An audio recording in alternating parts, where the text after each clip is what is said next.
Hello and welcome back to the Grand Prix World Series. My name is Topher Smith and today we are heading to Campo Grande in Brazil for round 2 of season 5 of this highly exciting and competitive championship. We completed the first round of the championship last time out in the Caribbean Grand Prix held at the Aruba Motorsports Complex, and here is how the League 2 drivers table is looking after that first round. Jamie Chadwick completing a perfect score in the opening round of the championship, taking the win as well as pole position and the fastest lap, and as such she sits top of the standings with 27 points. Earl Bamber second for Jaguar on 18 points, with Marcus Ericsson completing a double podium for the Lola team, making it 15 points for the Swede. Nick Tandy for Cooper Kiro on 12, ahead of Shane van Gisbergen on 10, Zane Maloney on 8, Julian Andlauer on 6, Paul Aron on 4, Jordan Taylor on 2, and Nick de Vries in the Toyota rounding out the top 10 last time out at the Caribbean Grand Prix and has 1 point to his name.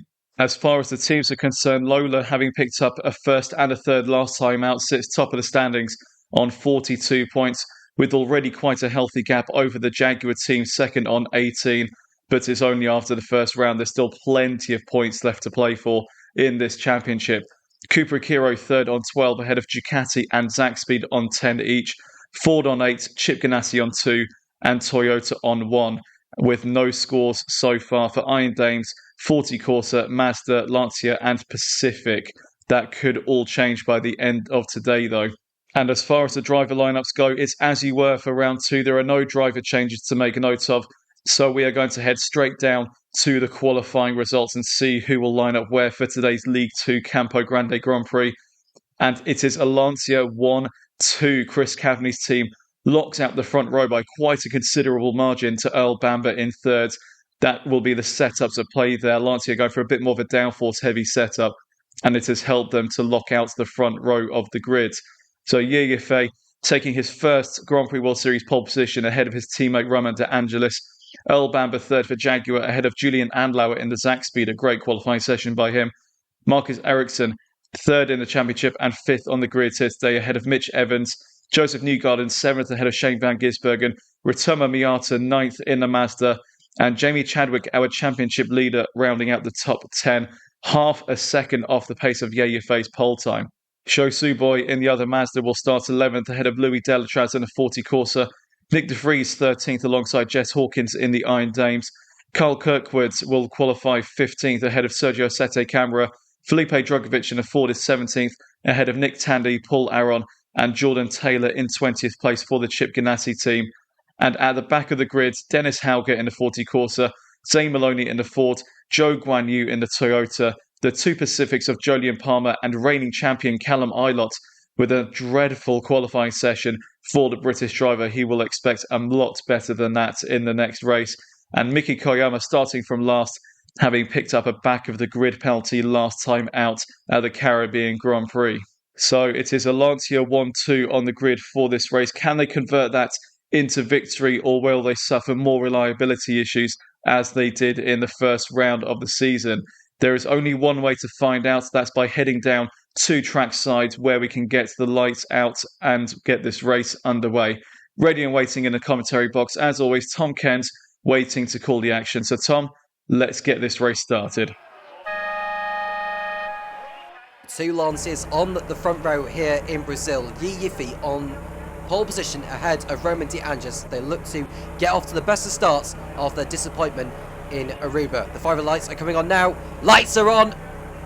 Lights are off. It's go in Campo Grande. It's a fine getaway by Yefe. But Earl Bamber has got to a flyer from third position on the grid, and he's going to take the lead into turn 1. Up the inside goes Earl Bamber on Yefe. It looks like he's going to have to just settle into second place here before they get to turn 2.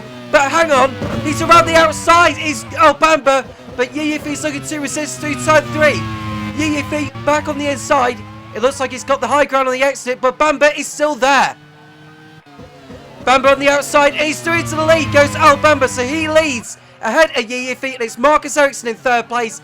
Roman De Angelis is down to 4th, and it's Joseph Newgarden in the second Jaguar in 5th place, followed by Mitch Evans, Julian Andlauer, Jamie Chadwick, the race winner in Aruba, is in 8th place, ahead of Shane van Gisbergen in 9th, and Louis Delatraz inside the top 10 for 40. Here we look at Newgarden going through on DeAngelis. DeAngelis continuing to drop back from being on the front row of the grid down to 5th place, and it's the Jaguar who's got through. Elbemba coming round to complete lap 1 in the lead, and it's Yiffy in 2nd place. Going through the first corner once more, as the two look to pull away, and Kyle Kirkwood is in the pits for repairs at the end of lap 1. I don't know who he came together with, but either way that's forced him into the pits.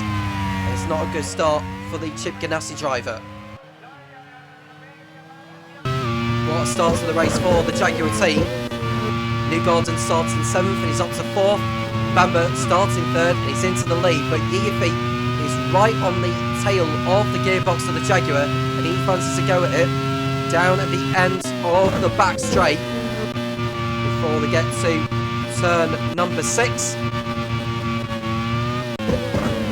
We'll be going through turn 7 in a moment, which is another hairpin, and then it's through a couple of 90-degree corners of turn 8 and 9, and there's a king of 10 just before the pit straight, and then the lap is out. And we look at Jess Hawkins in the Iron Danes, losing her rear wing and front wing, and she's been taken out there, unfortunately, and her race is over at the end of the 2nd lap. That was all inflicted by her, unfortunately. Jess Hawkins making a mistake. It's very unlikely to see Hawkins making a mistake like that, but she came back onto the racing line and she got hit by another car, which has forced her to retire. I don't know who it was that ran into Hawkins. It might have been Jordan Taylor in the Chip Ganassi. Very tough start to the race for Phil Kinch's team. Hawkins came back onto the circuit, and yes, she was taken out by Taylor, but I'm not sure there was an awful lot that Taylor could have done about that. Hawkins is out of the race either way. Taylor keeps going. We'll wait and see what race control make on that one. We look at Kyle Kirkwood, who's at the back there on his own, but at least he's still in the race, unlike the Iron Danes driver of Jess Hawkins, who's out. And the stewards will conclude that it's a disqualification and a one-race ban for Jordan Taylor. Not good news. We're looking at the action at the front as Yiffy is looking to bounce back by getting back through on Elbemba for the lead. And further by him, there is the Lola of Jamie Chadwick, who's tossing it out with the Zach speed of Julian Anlauer. Her attempt of an overtake has dropped her back into the clutches of Shane van Gisbergen and the Mazda of Ritomo Miata.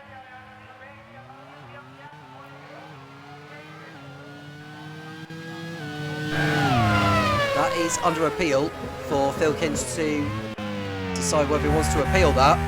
As it stands, it's a disqualification in this race, and Taylor will be banned for the next outing in La Plata in Argentina. There we see Yiffy in P2. Look at Shane van Gisbergen, who's running in 9th place in the Ducati. Van Gisbergen had a sterling drive after a really disappointing start to his race in the League 2 Caribbean Grand Prix. Making a comeback drive to 5th position. Now he's looking to build on that and help Ducati build on a push to promotion to League 1 under the reins of Sam Hall. Here's the Jaguar of Elbemba. Twice a race winner in Season 4 for Leighton House. Victories coming in Mugello and in Zhuhai.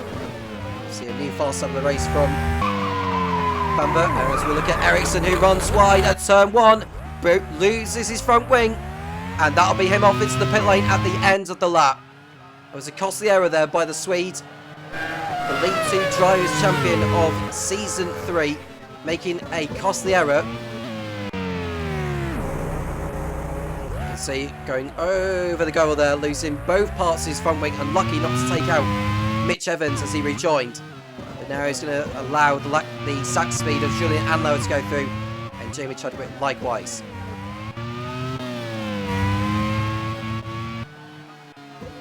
We see Newgarden, who's up to 3rd place now, ahead of DeAngelis. And we look at Ritomo Miata, who's right on the gearbox of Shane van Gisbergen. The both got through on Marcus Ericsson now. See Say Maloney. Third behind in the Ford. I suppose the good news for Marcus Ericsson is that it's a shorter lap compared to most of the other circuits on the calendar this season. I can see Maloney running wide and hitting the barrier there as he tries to get through on one of the Toyotas.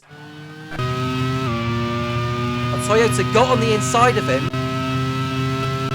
That was Shogun Yu who got on the inside. I don't think he was at fault for the accident there. It's just Maloney didn't really just accept defeat on that occasion. Was there anything more that Shogun Yu could have done there? Well, they actually locked up and forced Maloney onto the gravel there to avoid a collision. So that could be another one for the stewards to decide on.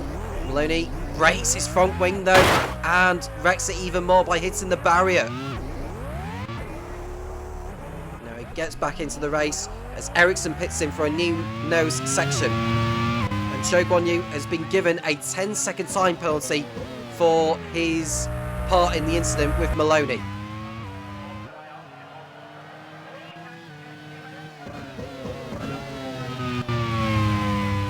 There is Bamba, there is Yi.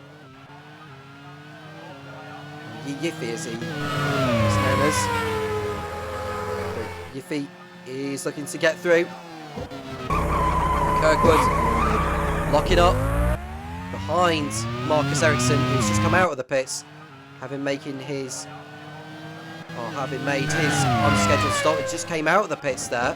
Now did Ericsson, ooh, that was very close, maybe too close for comfort there. Taylor had to slam on the brakes to make sure he made the corner. Don't think any action will be taken on that one. Both Ericsson and Kirkwood keep going as they are. Right on board with Bamba in the lead.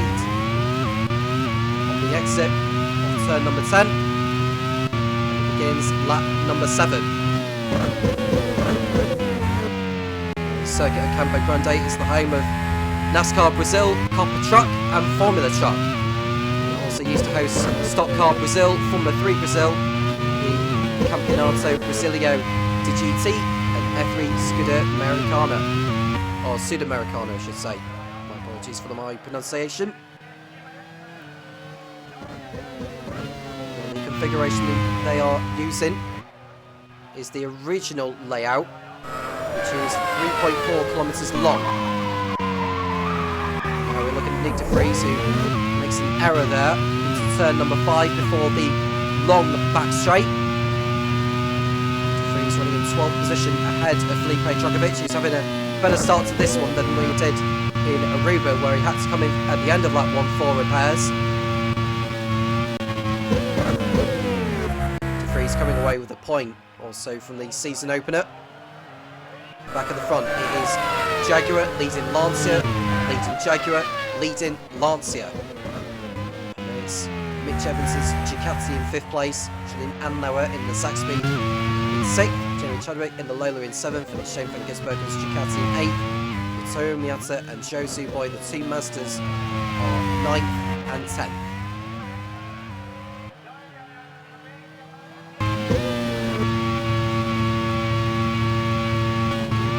Yiffy running in 2nd place behind Earl Bamba. As Marcus Ericsson posts a new fastest lap of the race, 1 minute 5.0. Now he occupies that fastest lap point. It was Earl Bamba's, but now it's in the hands of the Swede.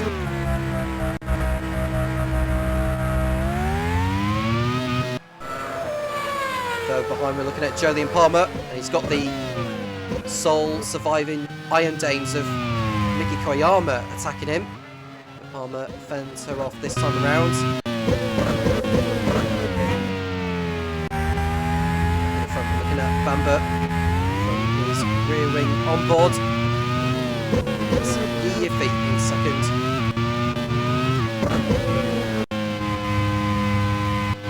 Joseph Newgarden, multiple race winner last season for Leighton-House, to pick up his first points of the season, failing to finish in the first round in the Caribbean. Marcus Ericsson posting another new fast lap of the race into the 1 minute 4s.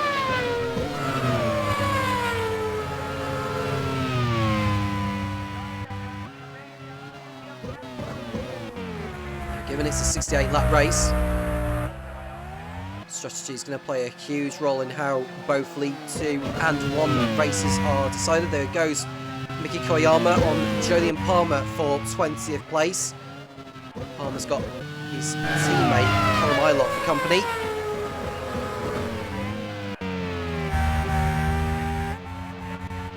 One way to go in this one. Just the one retirement so far. Jess Hawkins crashing out on lap 2 after she ran wide and got taken out by Jordan Taylor, who will be excluded from the race for his part in the incident. Lock up from Nick Tandy in the Cupra Kiro. In 17th position ahead of the Toyota Show 1U. And Marcus Ericsson once again posted another new fastest up of the race. He's enjoying life out there, is Ericsson, on his fresher rubber.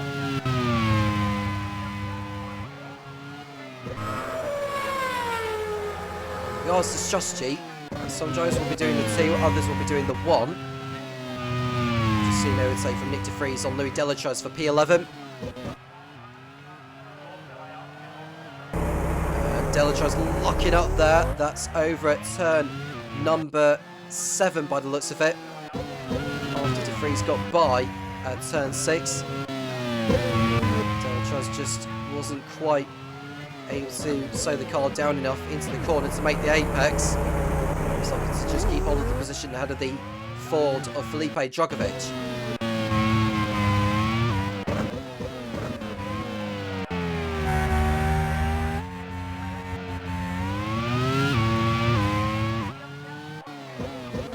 There we see Joseph Newgarden in 3rd place, ahead of Roman De Angelis.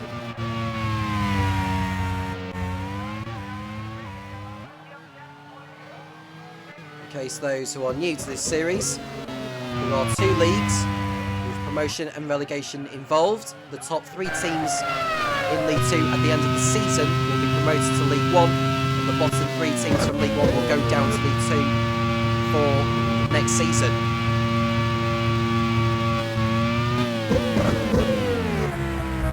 Given that we've only just had 1 round so far, there's a long way to go. But it is Lola who lead the way with 42 points.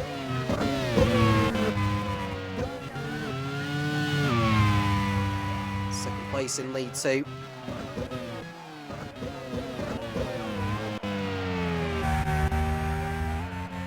Would be Jaguar with 18, and it's Cooper Kiro in 3rd with 12. But like I say, it's very early days. 18 rounds this championship will consist of, which is a new record for the Grand Prix Series. We've raced in Aruba already. Today is Campo Grande. It's off to La Plata for round 3 in Argentina, followed by Indianapolis, Rockingham in the UK.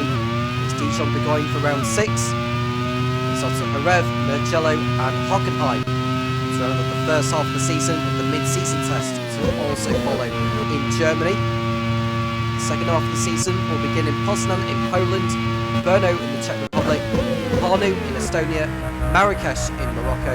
It's off to Kyalami in South Africa for round 14, followed by New Delhi in India, Fuji, Japan, Sepang, Malaysia, and Adelaide, Australia will be the 18th and final championship round of the season, with the non-championship Macau Grand Prix to follow, involving the 13 highest scoring teams across the 2 leagues.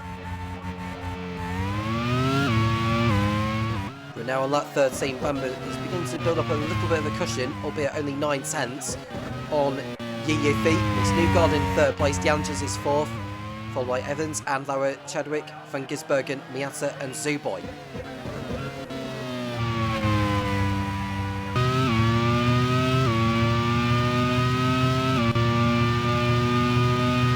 We are on the back straight of this Campo Grande course. First opened back in 2001. In case you're wondering what FIA grade it is. I'm not sure if it actually has been given an FIA grade licence. We're looking at Joseph Newgarden in 3rd place there.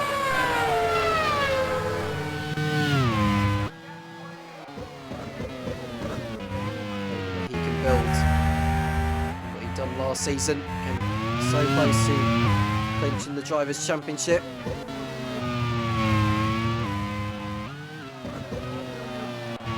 Jaguar in the hands of Mike Smith, who was formerly the Sax Speed team manager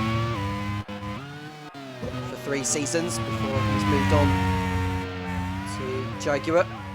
Now, previously, manufacturers were not allowed to compete in the Grand Prix Series, but the likes of Jaguar, Toyota, and Ford are able to. 9 new teams in the Grand Prix Series this season, all of which are in League 2. And one of them is leading this race so far, and that's Earl Bamber.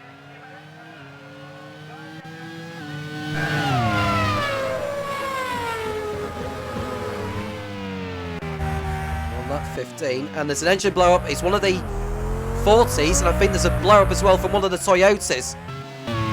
It's Zhou Guanyu who's going to retire from the race, and the 40 will be pulling off very shortly as well.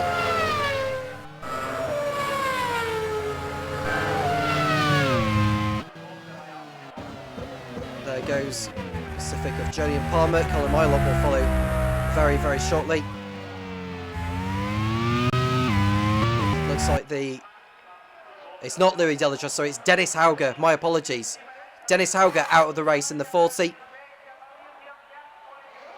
Made it to the end in Aruba despite pulling out or coming in for repairs.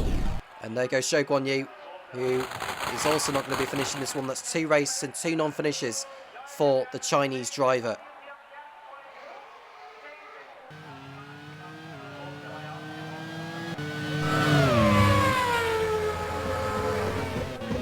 Bamber leading ahead of Yi Yufi. It's Joseph Newgarden in 3rd still. We see Marcus Ericsson, who moves up the order 2 places thanks to those retirements of Hauger and Zhou.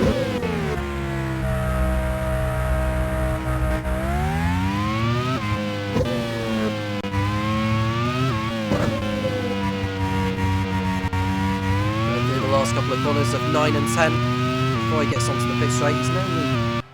He's less than 4 seconds behind Colin Mylott already.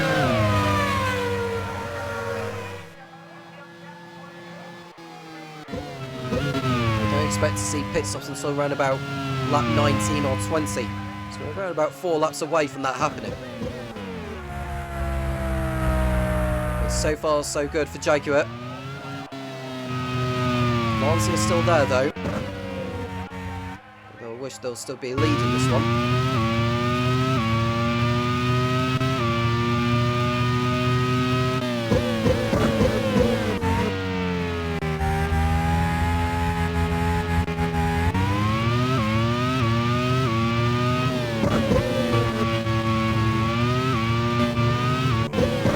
Know who your money is on for promotion this season. Lola have set the foundation for everyone else to beat so far.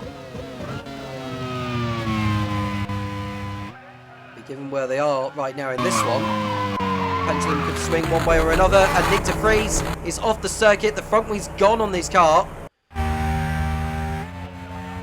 bad error there by the Dutchman. He's done that over at turn 2. Or 3 rather. Going way too deep. Front wing completely off the car there. So de Vries will fall to the back of the field and will need to pit in for repairs.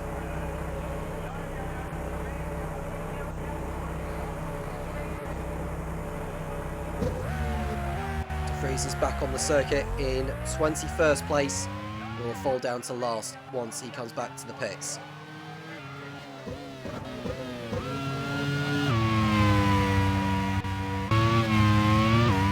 See Jamie Chadwick in P7. Ahead of Shane van Gisbergen. These were arguably the two drivers of the race in Aruba.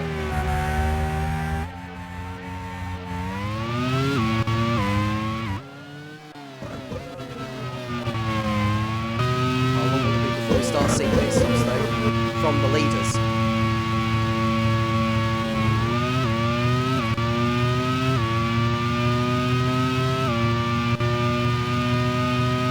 Freeze in the pits for repairs and will fall to last place.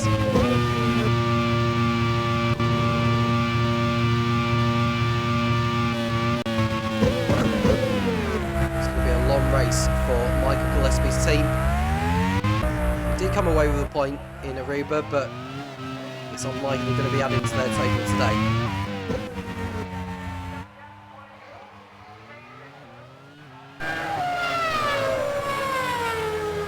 We've started their 19th lap, 18 laps down and 50 to go.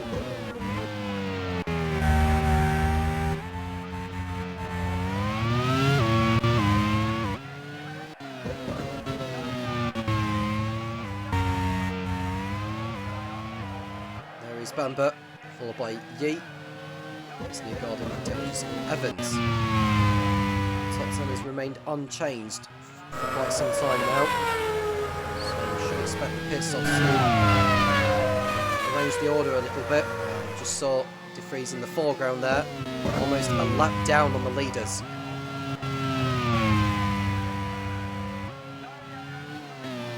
There we see Taylor a little too deep in front of Sergio Sette Camara. There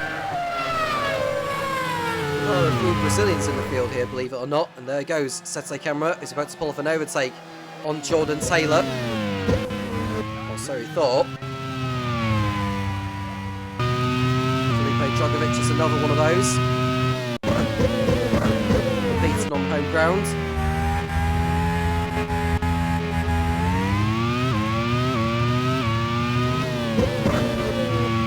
Igor Fraga will be racing for Ram later on.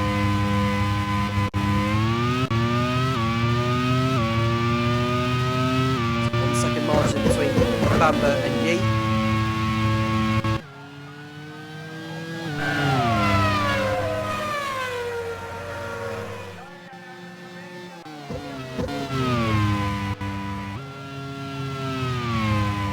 Just see. Best. Let's keep going as he is doing. Whiffy. Continuing into 8, but still keeping the car on the island. It's into the lead now because Bamber has pitted in from the lead. Expecting to see how much time you really need for a pit stop round this circuit. Toyo Miata has also come in from Mazda.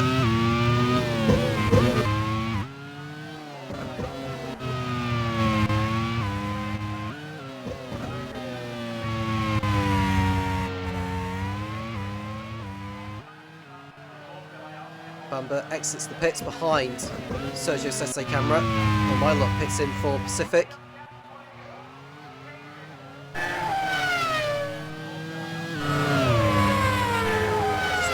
Gaps to update. You should see where Bamber is. He's 23.5 seconds off the lead, so you probably need, to be on the safe side, you probably need 25 seconds. For a pit stop round here, which is similar to what it was in Aruba a couple of weeks ago.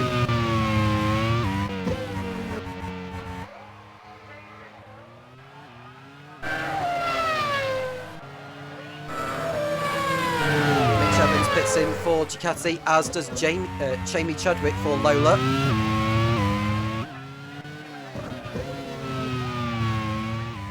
I think there's another driver coming into the pits as well. That is Felipe Drugovich.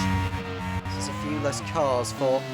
Oh, I've just seen DeAngelis go off, and the front wing's gone on the Lancia. An awful mistake by the Canadian. Roman DeAngelis makes a mistake, and that's his front wing gone. Yeah, just going a little too deep. He did exactly the same thing as what Nick De Vries did some time ago. That's cost DeAngelis dear there. Sets their cameras come into the pits for Cooper Kiro. We should see Anlauer go through on the Lancia here, and so he does.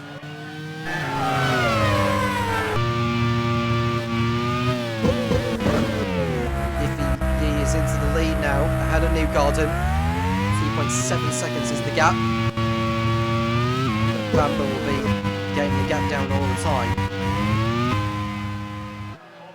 And here we see Koyama attempting to get through on Nick Tandy for position, and she's able to do it. Great overtake there by Miki Koyama. We've got Newgarden, Anlauer, DeAngelis and Van Gisbergen all in the pits. And this is Sho Suboi up to second place now, and Lee Delichas is third, with Aaron fourth and Taylor fifth. Bamber attempted to get through on Taylor. Dragovic runs too deep. That's over at turn number 7. We've got Johnny Palmer in the pits along with Miki Koyama. And DeAngelis goes off again in the Lancia. What on earth is going on? And that's straight out of the pits, first corner.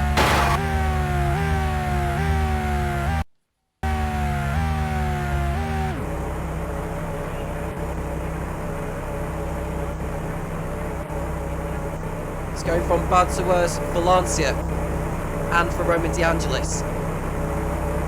He's going to have to wait for the field to go by before he can rejoin. This is not good news for his race. He's probably going to go down a lap now on his teammate Yiffy Yu.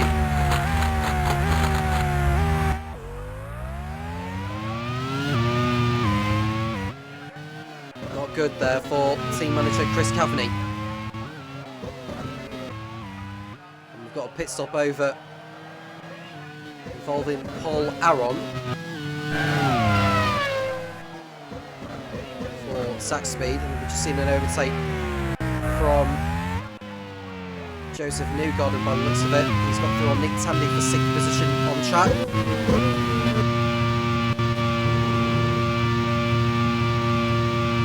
I wonder how far Yiffy's going to go here before he pits in. It could be that he does a one-stop. No, he's in at the end of the lap. So he's in. As we watch Miki Koyama all the way through the corner there.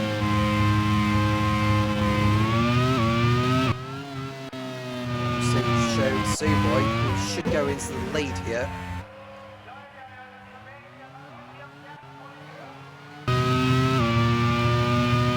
What about El Bamba? Because he'll have been getting the gap down.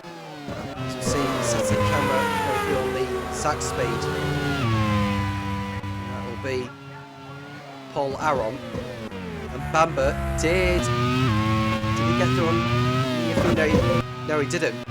So in actual fact, Yiffy completed an overcut on Bamba, and that would be because Bamba got held up in traffic. So it's an important move in the race. Now it's Sho Suboi in only his second Grand Prix Series race into the lead. But he has yet to stop.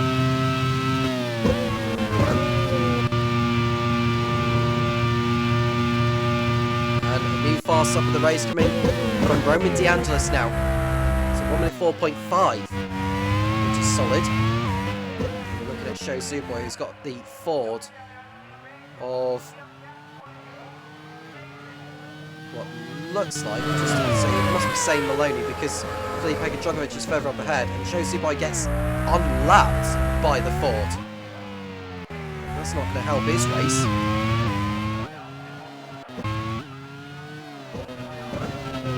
See the Lancia and the Jaguar. Kyle Kirkwood comes into the pits. That will be his first scheduled stop of the race. Remember, he pitted in at the end of lap 1 for repairs. So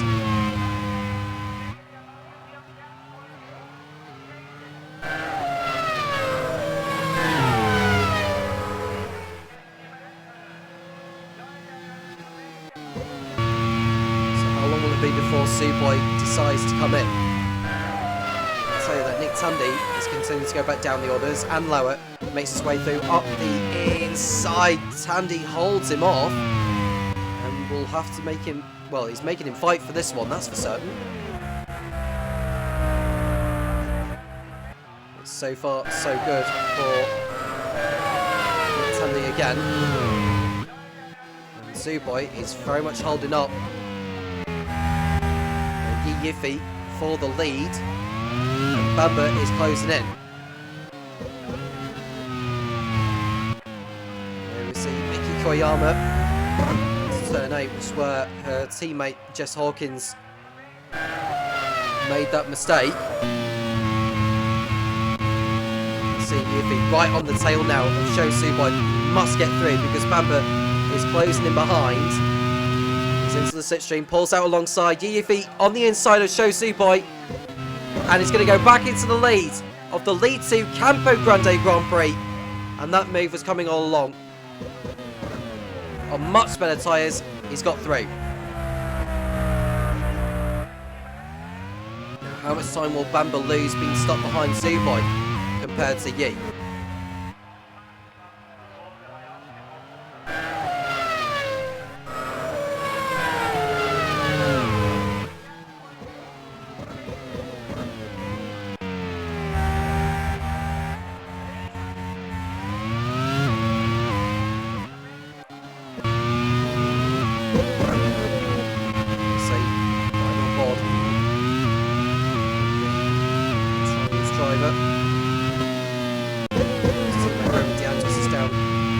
Back. He has set the far side of the race. There goes Joseph Newgarden on Louis Delatraz for position.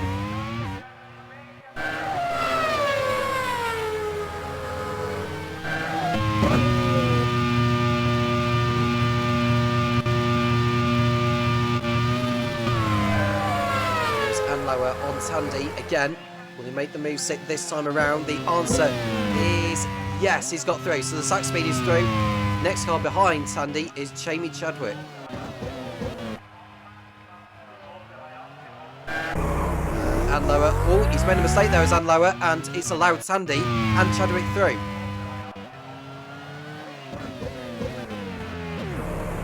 Just locked up at turn 7. Lost 2 places as a consequence. So it's a bad error there by Anlower. He's got that work to do again.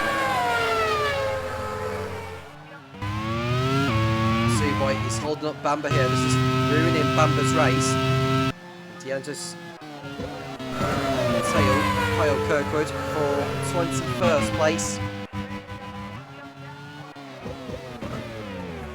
Probably go for a move on the pit straight when they get round to it.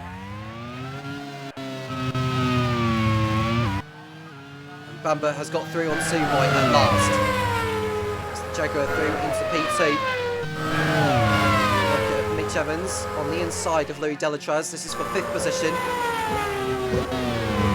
It's a relatively easy overtake for the Ducati driver. Delatraz, who is yet to stop in this race, beginning to drop back. Sho Suboi was running inside the points before the round of pit stops had begun. Koyama continuing to miss the apex on this racetrack. She's running in 16th position. She came close to scoring points before a time penalty had dropped her back.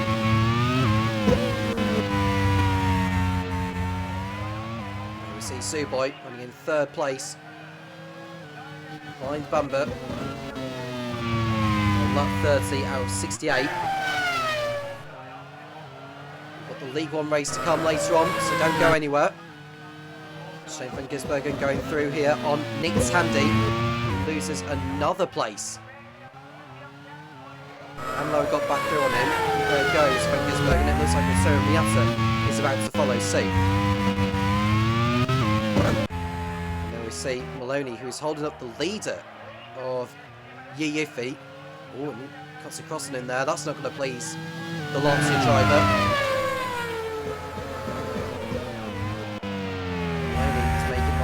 Here. gets out of the way at last, but perhaps he should have done that a little bit sooner.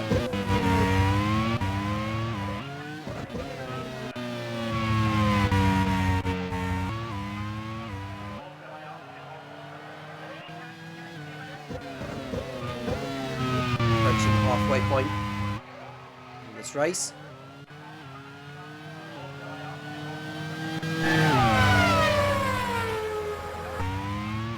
See Nick Tandy getting past Rito and Miata. It looks like he's picked up a problem there, because that's not a genuine overtake there, and it looks like Miata is struggling. He's got quite some way to get back to the pits as well. So he's got to hope that his car makes it. And unfortunately, it won't. And it's a loose wheel on the front left that has forced the Japanese to retire.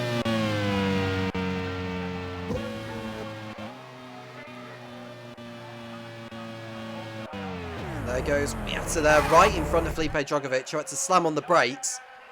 But that's the Mazda out of this one.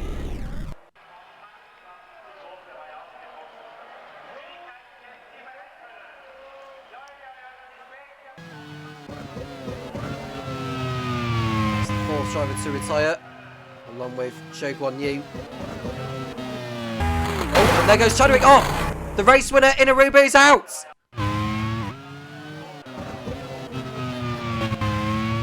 A bad error there by Jamie Chadwick. Yep, the right rear is off, and that's her race over.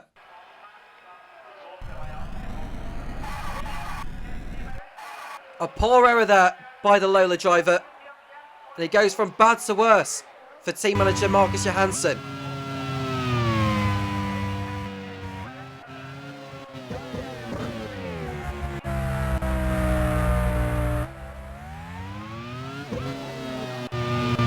Jaguar. And there is Paul Aron further back, who's trying to get through on the Cooper Kiro.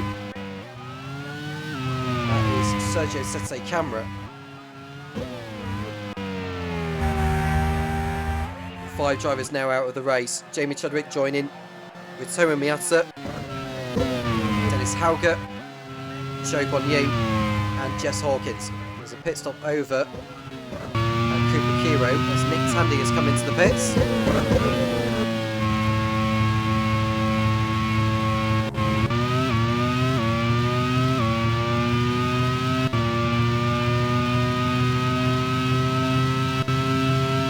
Right on board with Bamba. Second place, 4 seconds off the lead of Yuffie. And we see Eilert next to go for a spin. He's hit the barrier so violently, but somehow the car is not terminally racked. We're going to get a replay of the Pacific making that mistake. Yeah, that's over turn 2. So a wild hit into the wall there for Callum Eilert. Gets back on the track, has lost time.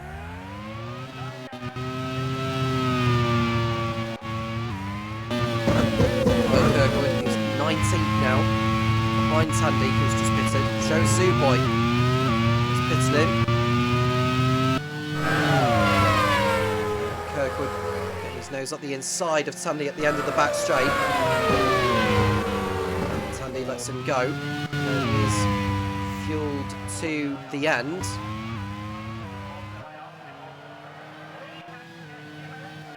All of this has seen Mugada go up into 3rd position now, behind his teammate Earl Bamber. Positions as they are, Jaguar will be leading the team's championship as De Angelis comes in again for his second stop. He expects him to go to the end once he comes back out.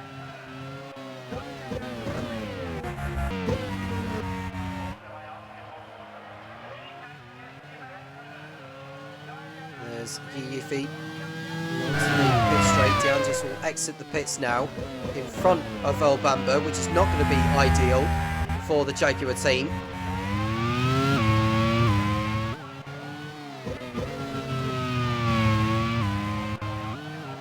5 seconds is the margin between the Lancia and the Jaguar.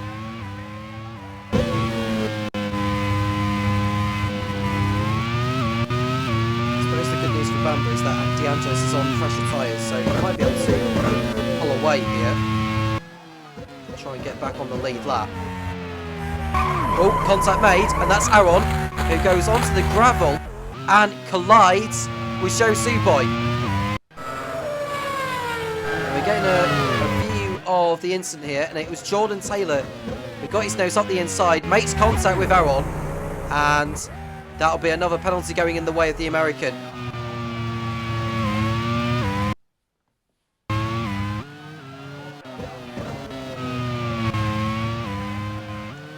And it's going to be a 10-second time penalty for Jordan Taylor. And considering that he's already disqualified from this race, it'll be a back of the grid penalty for the next race he competes in. And there's also a 10-second time penalty for Paul Aaron for the unsafe rejoin. Sho Suboi is on the move here on Paul Aaron, and he should go through into 13th position. It's easier said than done. Dylan Truss pits in for 40. He'll fall out of the points when he comes back out. This is in the fray for a good haul of points here.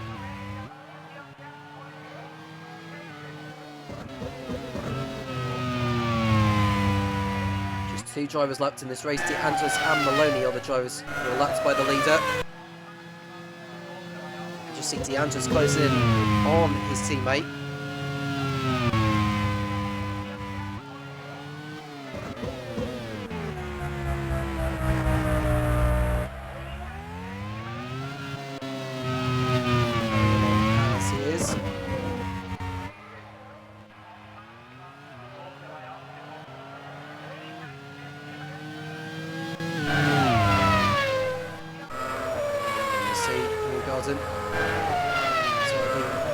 With his teammate.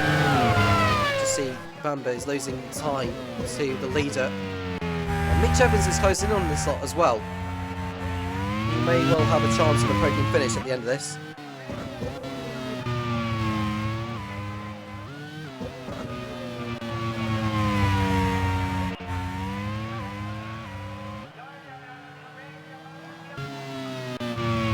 We see Bamber P2, and in front of him is the Ford of Shane Maloney.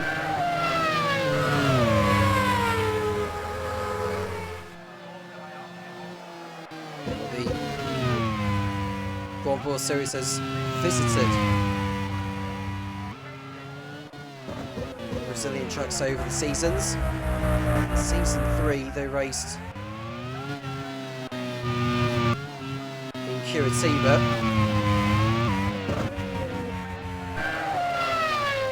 Trying to remember in season 4. I'm not sure they raced in Brazil in season 4 from memory.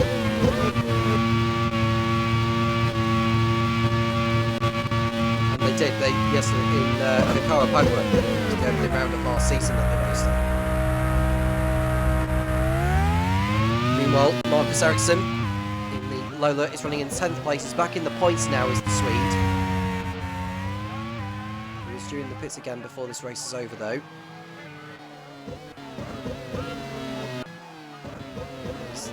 Move here on Jordan Taylor.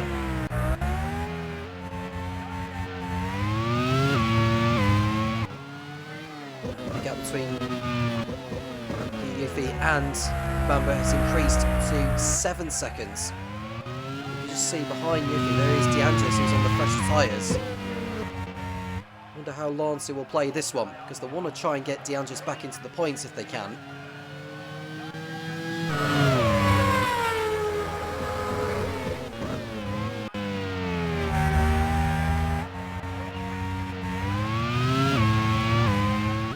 Bamber is continuing to lose ground, and we've seen Newgarden is 2 seconds behind his teammate. Jones just waiting in the wings.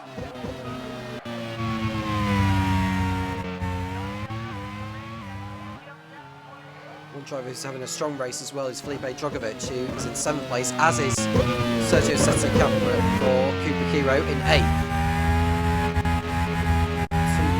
Inside the points.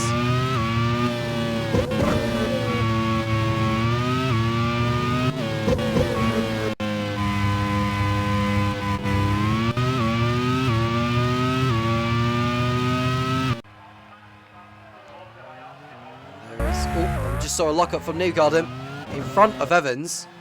We're going to see a replay of what happened to Newgarden. This was over at turn number 7 where he made the lockup. So the Jaguar went a little too deep. We've seen a number of drivers do that in the race so far. Newgarden is the latest to do so.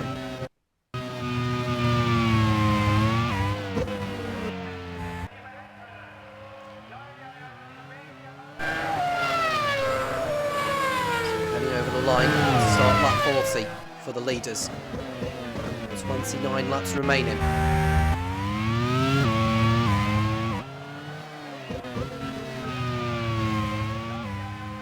Gap is now 8 seconds between Yiffy and Bamber.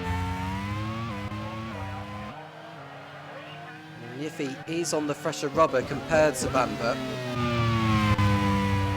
Bamber was to pit in now to watch Ericsson go for it again on Taylor. If Bamber was to pit in now, he'd rejoin around about where Dragovic and Sete Camera are. So he won't want to be pitting in yet.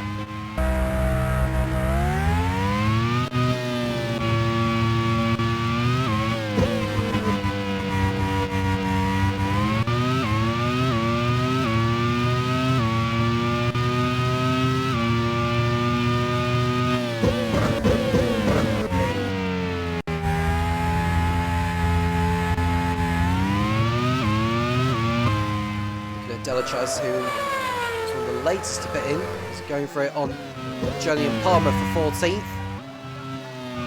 He's got through that, no problem.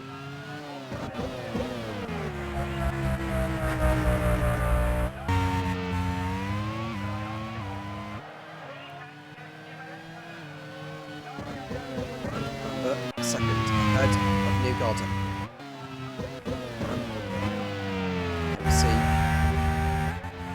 Behind Taylor for position.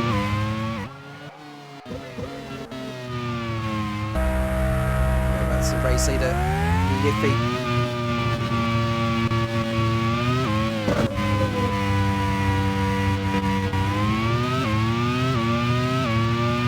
There's another lap out.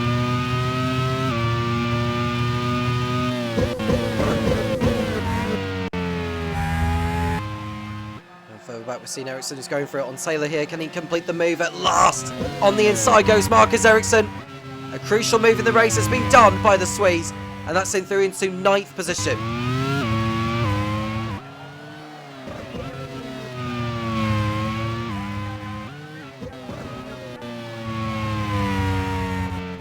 can see Hammer's still behind, and there goes the Toyota of Nick de Vries. That's both of Michael Gillespie's cars out of this now. Unless he can get that car back to the pits. No, he's gone past the pit lane now. It's race over for Nick de Vries. There's going to be no points for Toyota, unfortunately, this time. And going to the side of the circuit at turn 1.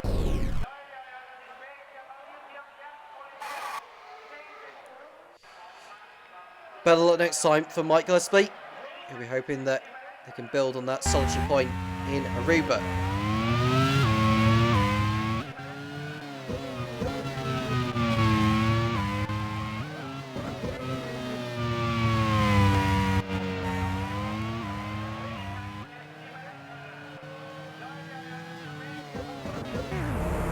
Delachas locks up at turn 7. Getting away with it.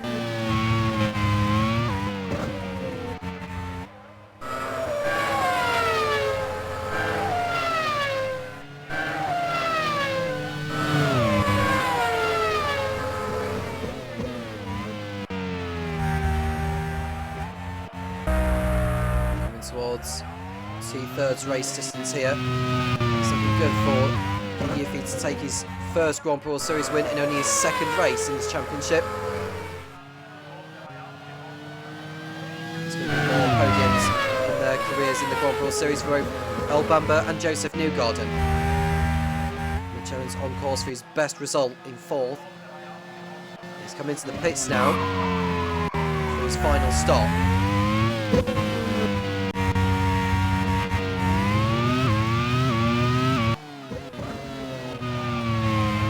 say that...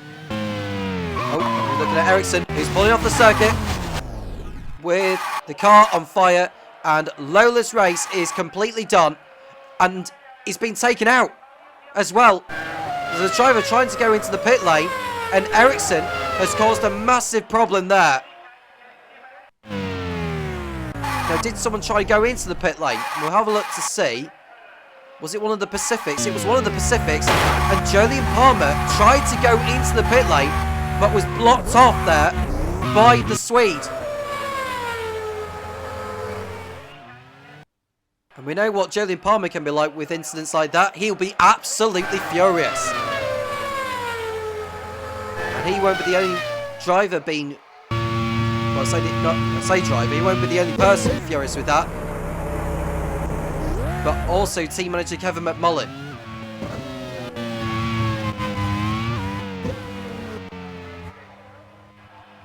Ericsson out of the race. And I don't think any action's been taken on that one.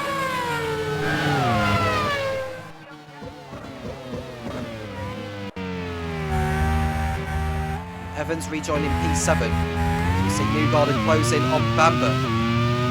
He's continuing to drop back now from race leader Yiffy.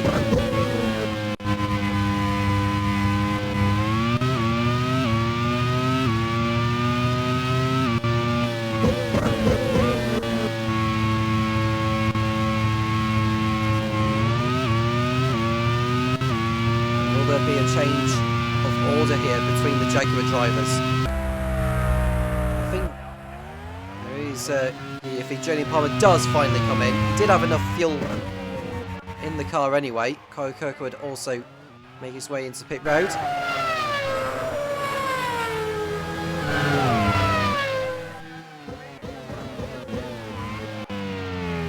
carrying on as they are.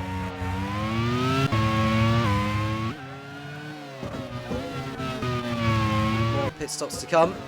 There goes the two Jaguars. Jolyon Palmer rejoins behind them both, a lap down.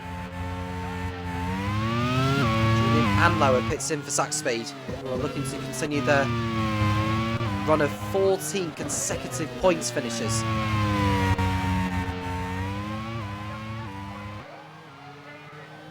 And Lauer making his way out of the pits very, very shortly. Probably fall behind Louis Delatraz in 12th.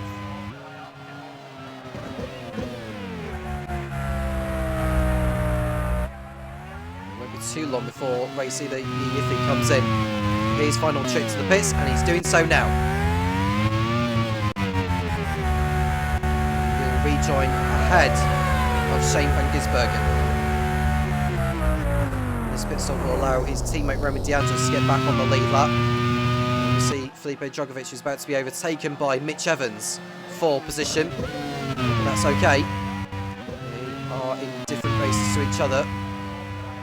Bamber came in on the same lap as Yiffy, which will allow Joseph Newgarden to take the lead. Shane van Gisbergen comes in for his final stop, so Yiffy rejoins in second.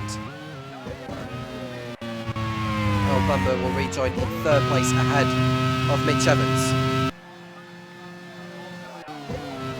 In fact, no! Evans has got in front of Bamber. Evans was able to make the most of his fresher tyres to complete an undercut on Bamber.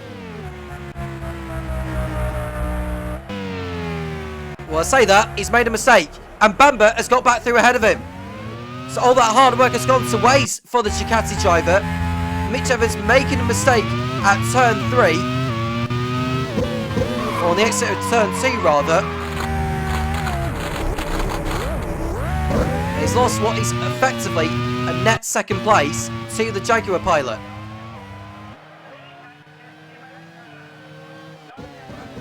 More pit stops going on at the moment. Kalamila, Paul Aron in the pits. And DeAngelis has got through ahead of him into 14th. And now we're looking at Mitch Evans, who's trying to get back through on Bamber again. On the inside goes Mitch Evans. Does he find a way through on the Jaguar? He can't quite do it.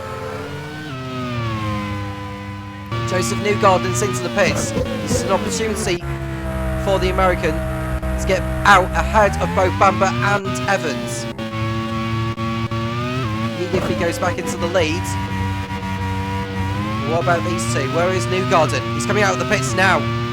Is the Jaguar pilot? Is he ahead of Bamber? I think he is, you know.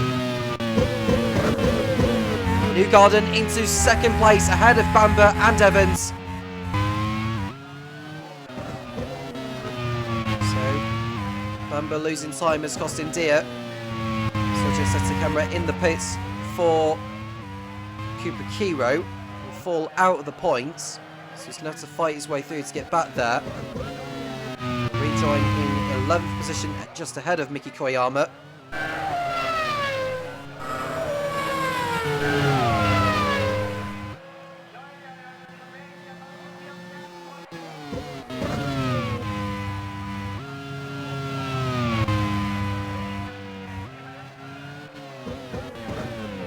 See the two Jaguars near your feet. In the lead by a country mile now. You see Miki Koyama who's angling for points at the moment in the Iron Dames.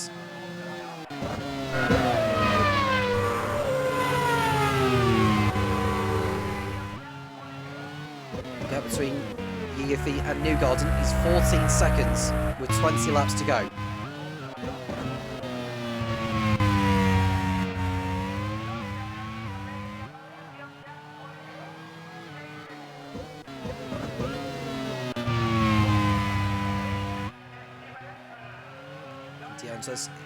Of the horrible mistake, or two mistakes rather, by his standards. He's down in 14th position. He'll move up a place because Jonathan Taylor does have that disqualification hanging over him. Paul Aron does have a 10-second time penalty for an unsafe rejoin. There goes Julian Anlauer on Louis Delatraz. That's for 6th place. Driver in 5th position right now is Sho Suboy. He's driven a beautiful race, but can he stay there?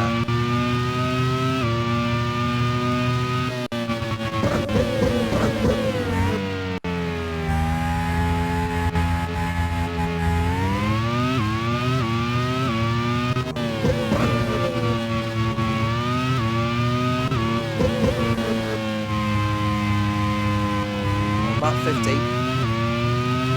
Marcia looking good for their first win in the Grand Prix Series. Dragovic inside the points for Ford. Good for his first points. He'll get more than what he's bargained for though, because he's on the tail of the Cooper Kiro on Nick's Handy.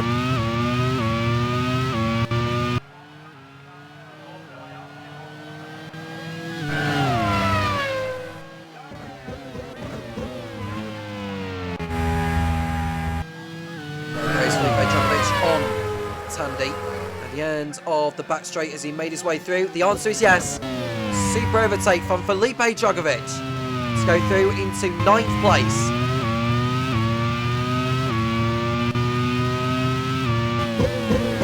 Yiffy just concentrating on everything in front of him, and Dragovic makes a lock up into turn 8. Just about keeps it on the island.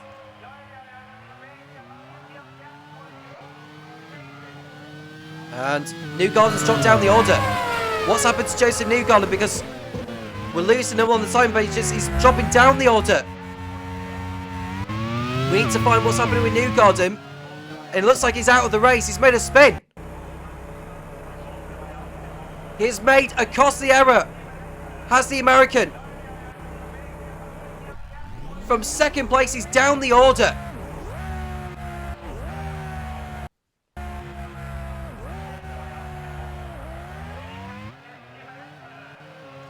A horrible, horrible error.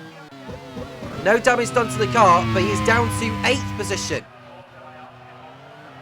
And that makes Yifi's life even easier.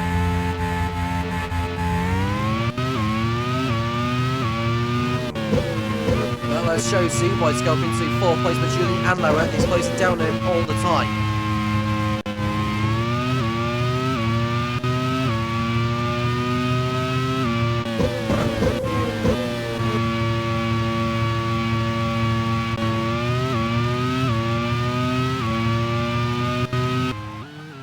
Evans is up to P3, on course for a podium now.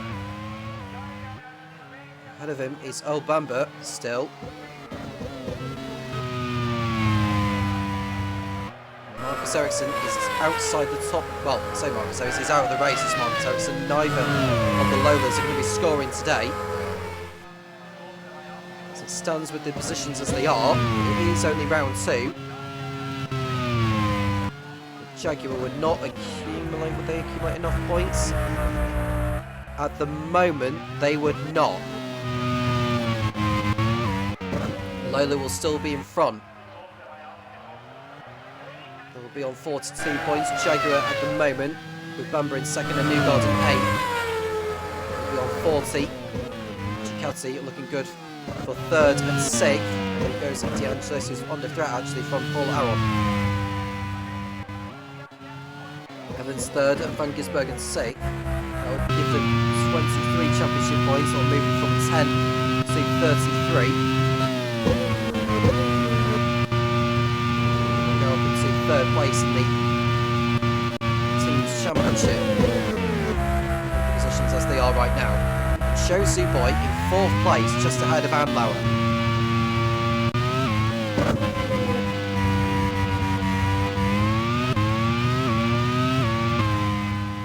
Andlauer going for it on Zuboy at the end of the back straight here, and Andlauer has got the job done.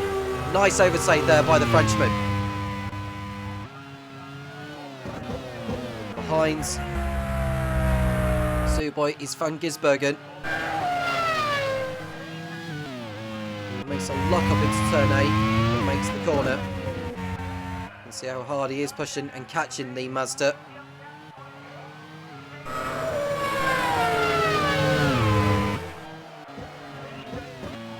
Out of the race goes Jordan Taylor in the Ganassi.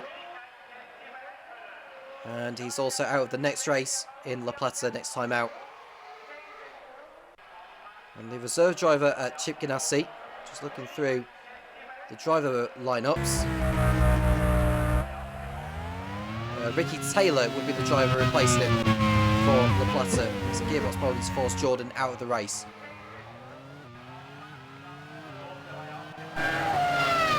Sergio Sette Camera's got through on his teammate Nick Tandy. Koyama is not too far behind. 14 laps remaining. Yuffie in the lead by over 18 seconds on Earl Bamber. It's Mitch Evans in 3rd. Yuffie came into the pits with a problem. He'll come out in 3rd position behind Evans. Koyama is the next to make a lock-up at turn 7. Jane Van Gisbergen is on the tail of Sho Zuboy. The gap was half a second when they cross over the line. I want to go to them to see where they are when we get onto the back straight, as we expect to see an overtake from Van Gisbergen in the near future. There is Evans in P3, but we want to go to the battle involving Zuboy and Van Gisbergen. Here it is, look. Van Gisbergen going through on Sho Zuboy for 5th place. And Ducati have got both cars in the top 5 now.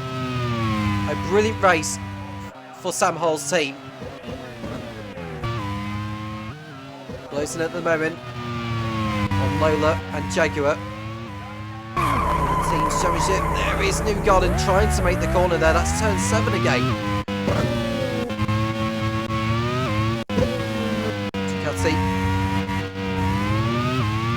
Course for 25 points in this race now. They're going to 35.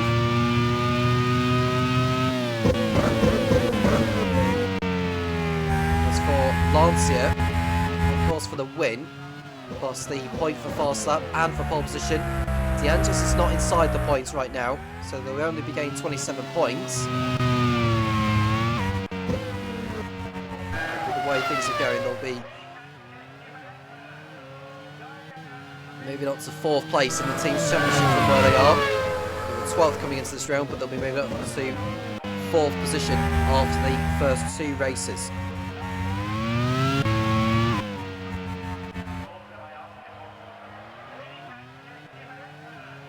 Heading over the line is Earl Bamber. Continuing to stretch stretch out the margin. Over Chris Cafferny's former driver.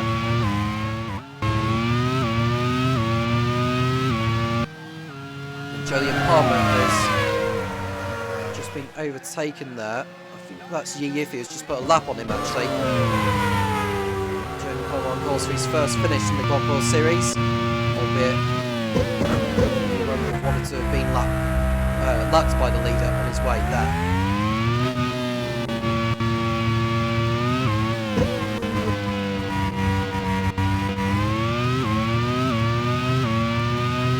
He's 11 laps away from his first victory in the Grand Prix Series. Aruba keep it on track and bag another podium position. As it stands, he'll be leading the Drivers' Championship, with Jamie Chadwick not scoring today.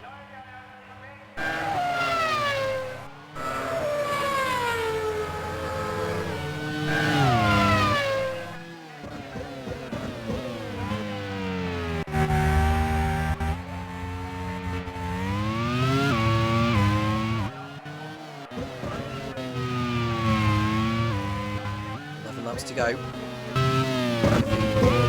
Ever so strong.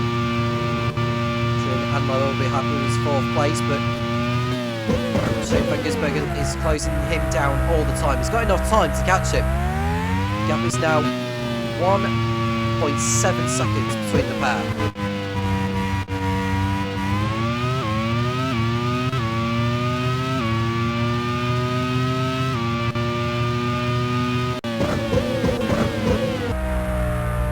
Behind the Ford of St. Maloney.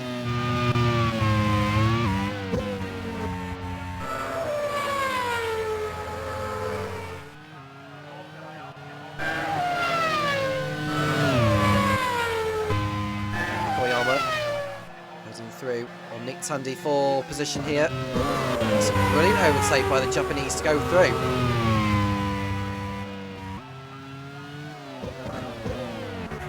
Maybe over 5 seconds behind the next driver ahead, but you never know in the closing stages if anyone does drop out of this.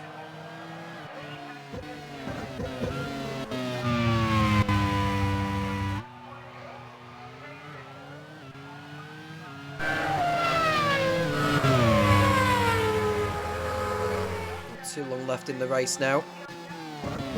Lambert is consigned to a 2nd place finish, which will do for him.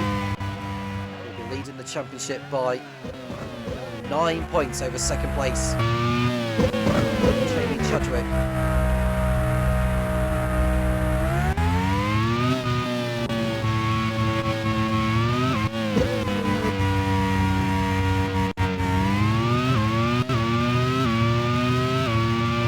Seconds is the margin, and lap 59. We see Roman De Angelis going through here on Nick Tandy for 12th. To get back into the points is De Angelis. It's almost a lap down on the leader. Next driver who is set to lap is Kyle Kirkwood, in 15. I think that will probably be the last driver to be lapped. Bar any major occurrences in the remaining tours on this League 2 Campo Grande Grand Prix.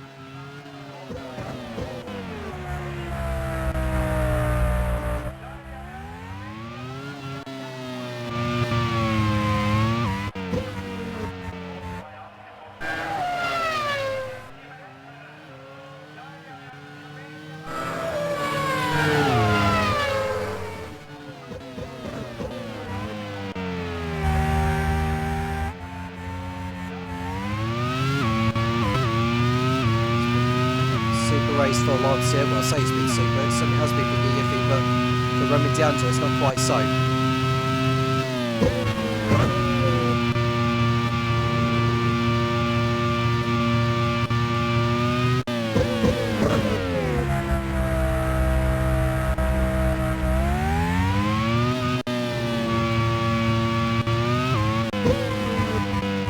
And the last couple of corners.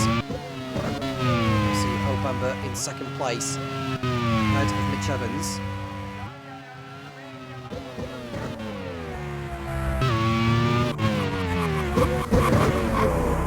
See Mitch, P3. Track.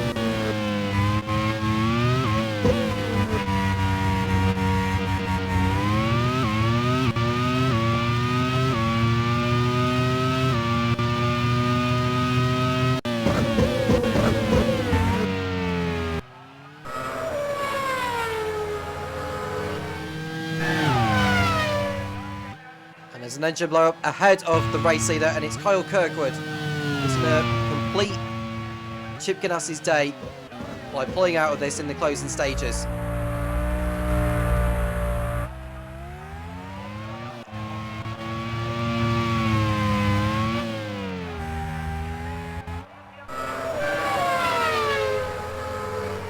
Just needs to be careful he doesn't catch the leader out here. He shouldn't do so.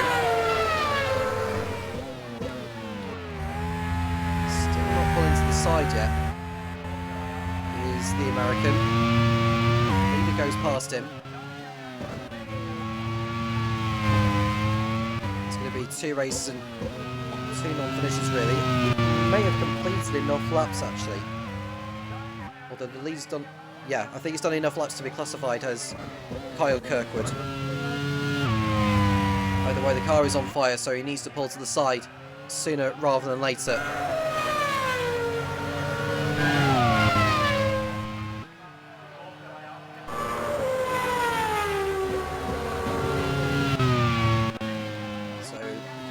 Into a slowdown.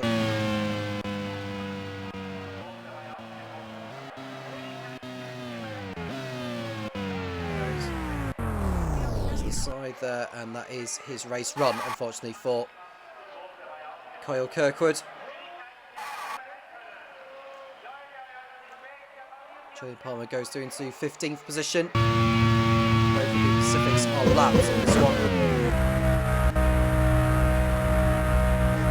5 laps to go in this. Yigifi 21 seconds clear over second place Earl Bamber.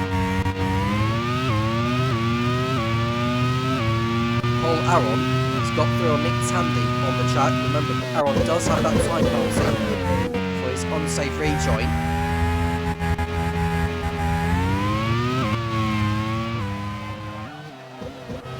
Joseph Newgarden, Arthur Spin is closing in on Louis Delachaz.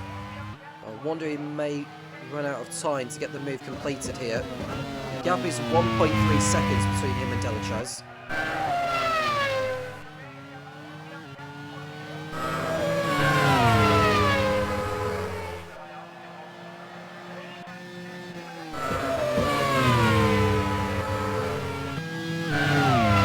Yigifi started his 65th lap now.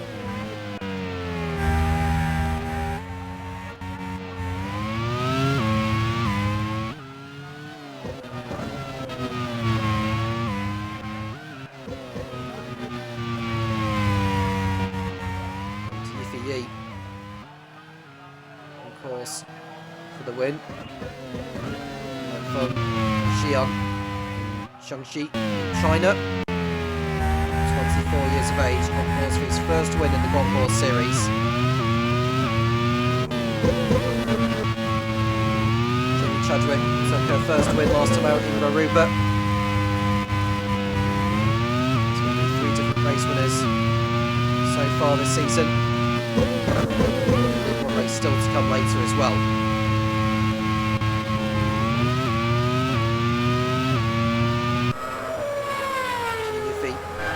Start. Another lap. Just 3 to go.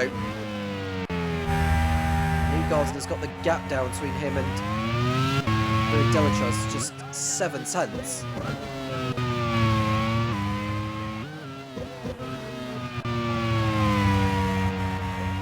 Second is the margin between the Swiss and the American. Bamber's still stopped behind, say Maloney, who is a lap down.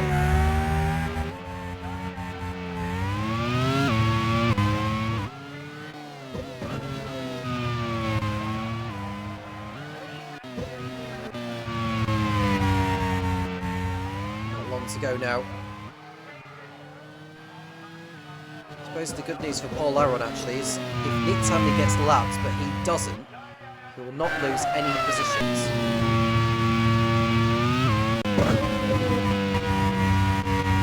Racing over the line to begin his penultimate lap now.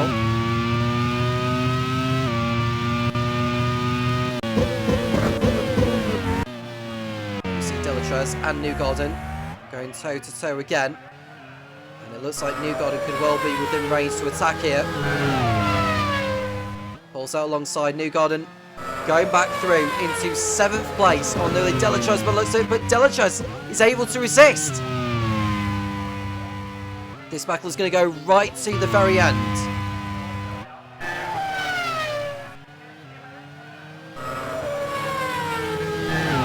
What drive it's been from Yifi. Albamba still holding on to 2nd place ahead of Mitch Evans. He should be fine from there.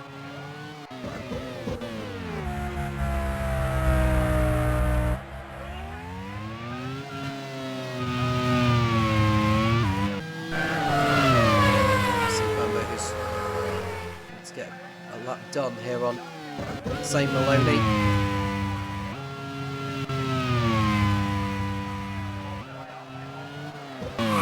We see Newgarden still stuck behind Delatraz. He might be able to go for it at the end of the back straight here, although he's a bit further back compared to last time. So don't expect to see Newgarden go for a move this time around. We'll come down to the last lap. See if he can get the overtake done. We're on the final lap now of the race. Yifi on course for his first win in the Grand Prix World Series. And what a race it's been from him.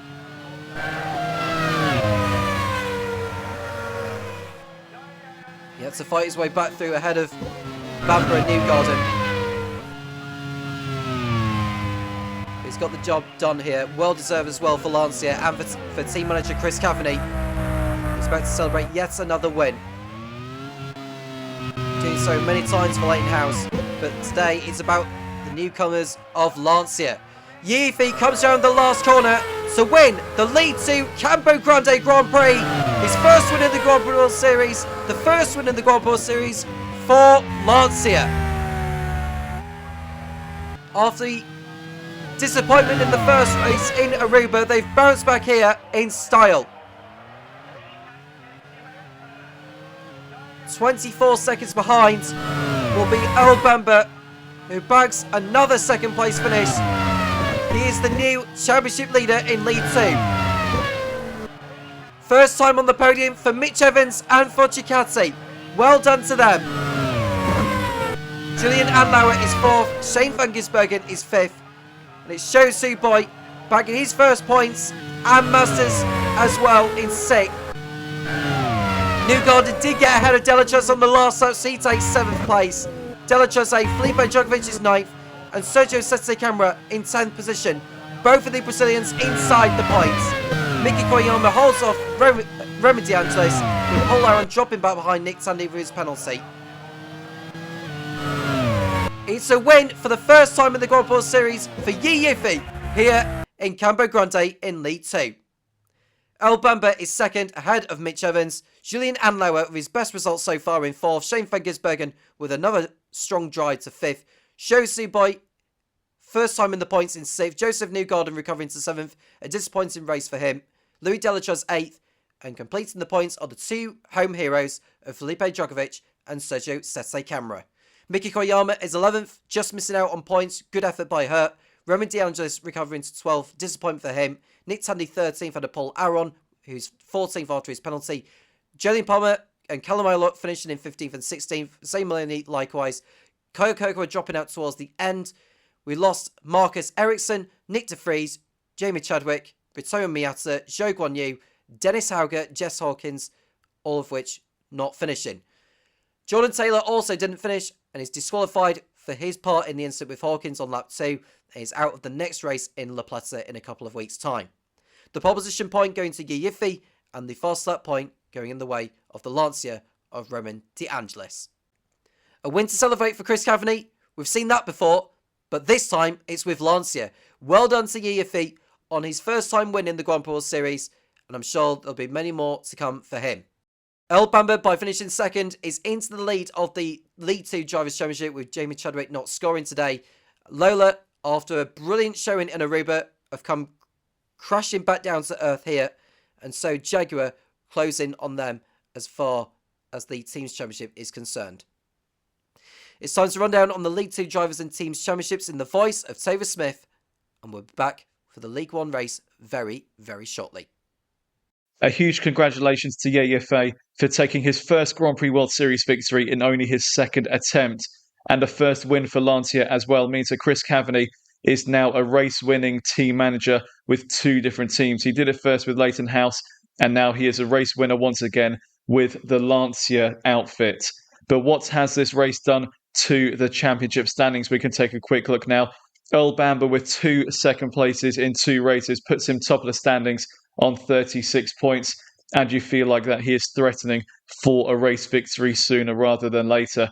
Jamie Chadwick, she picked up a perfect score in Aruba, but no points today. She is second in the championship on 27 points, 1 ahead of our latest race winner, Yaya Fei. Julian Andlauer, 2-point scoring finishes in 2 races, moves him up to 4th in the standings ahead of Shane van Gisbergen, both on 20 points each.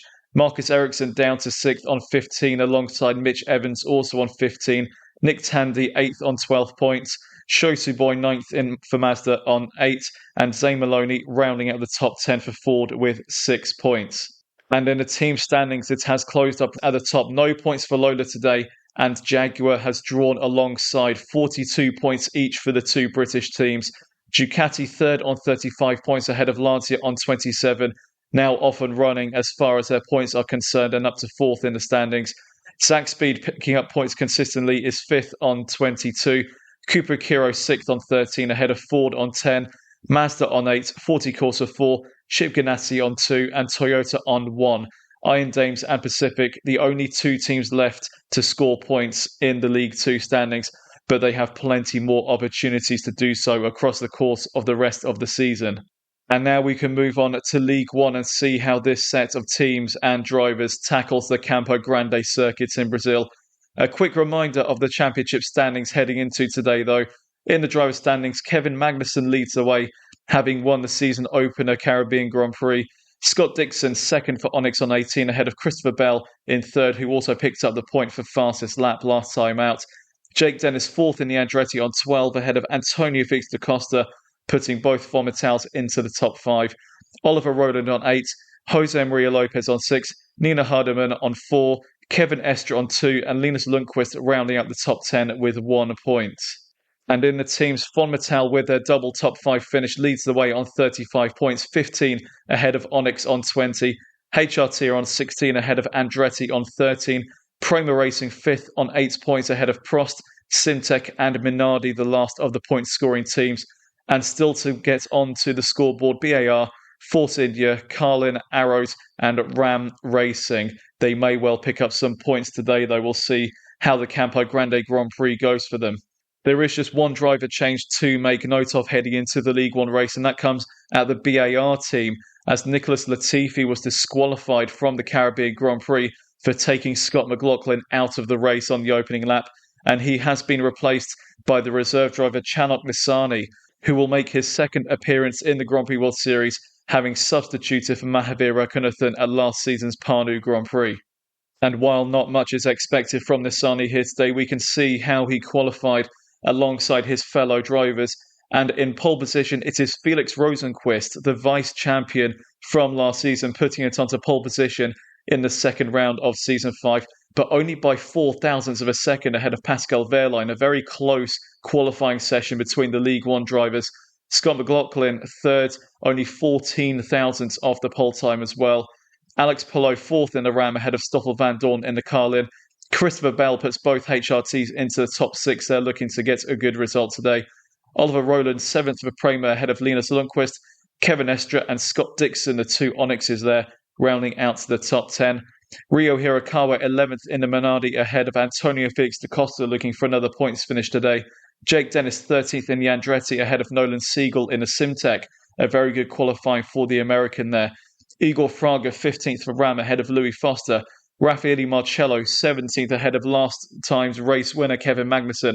Nina Cardiman 19th in the Simtech, and Sebastian Buemi, the reigning champion, once again not qualifying very well today, and he will be looking forward to moving up the order and getting into the points. Jose Maria Lopez in the second Prost is 21st ahead of Mahavira Kunathan, and Chanok Nisani, our replacement driver today, over 3 seconds off the pace of Felix Rosenqvist. Probably won't do that much in the race either. And at the back, with back of the grid penalties from last time out, Jean-Eric Verne, Robin Freins and Pato O'Ward. They will be looking to move as far forward as possible. Points, I think, very possible for all of them should circumstances fall their way. Well, we had a lot of drama and action in the League 2 race, and I hope that we see a lot more of the same in League 1 as well. Can Rosenqvist convert that pole position, or will he face a challenge from the likes of Pascal Wehrlein behind him? We shall soon find out as we look to get this race underway. So we're going to hand straight back to Tom Cairns, ready and waiting in the commentary box. Felix Rosenqvist on pole for the first time this season with pole sitter of Aruba, Wehrlein alongside. Look to bounce back after disappointments in the first race. Can they come alive here in Campo Grande? The 5 red lights are coming on. Lights are on. Lights are off. It's go for one last time here in Campo Grande. A fine getaway by Felix Rosenqvist, but look at Alex Palou. He's on the inside in the Ram. He's into the lead. It's Alex Palou from 4th place on the grid. The Ram is into the lead. Ahead of Felix Rosenqvist, it's Christopher Bell. He's made up ground in 3rd place, but there's a collision involving Oliver Rowland, who's been involved in an accident with someone. His rear wing had been gone already. But he has cut across on someone on the entry into turn 2. In fact, he's cut across there on the Onyx of Kevin Estra there as Oliver Rowland, so that'll be him off into the pit lane at the end of lap 1. So just right on board here, Kevin Estra. Just saw the Andretti going through, and yeah, I think that's more like Rowland cutting across there on the Onyx. So Estra goes through, and Oliver Rowland, well, he's going to find himself with a long race and a long way back after he comes in at the end of lap 1. No action's going to be taken on the incident. But what a start for Ram and for Alex Palou, but Felix Rosenqvist is fighting back.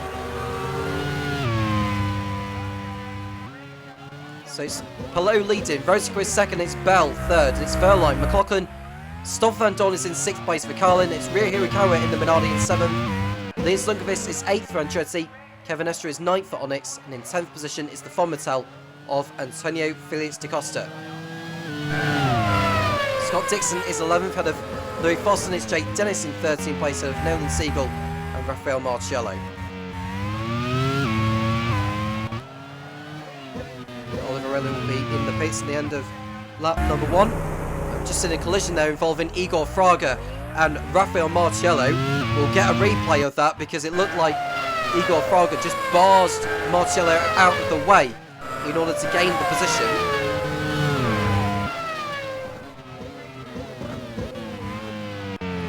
Here's Igor Fraga. Yeah, that was just too clumsy. Not enough of a gap there for him to go through.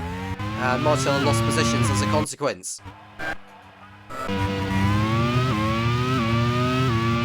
Quite far back as well was the home hero, Igor Fraga. Yeah, too far back. Way too far back. Certainly was not his corner at all. So I expect a penalty to come in the way of the Ram driver. Marciello down to 18th position. It's a 10-second time penalty and a back of the grid shot for the next race for Igor Fraga.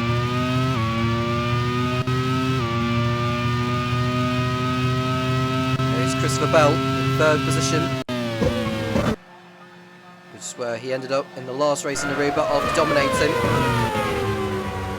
Seeing the battle between Lundqvist and Estra for 8th. Bell locks up into turn 7 just ahead of Pascal Wehrlein. He's able to live to fight another day there. We're going to see a replay of the American locking up. HRT pilot going too deep. But somehow he's able to keep it on the track.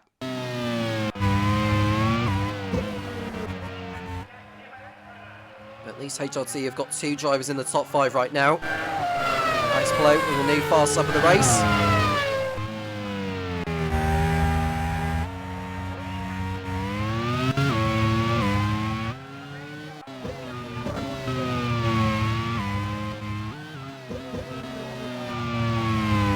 far so good for Ram. They need these points. They got no points last time out.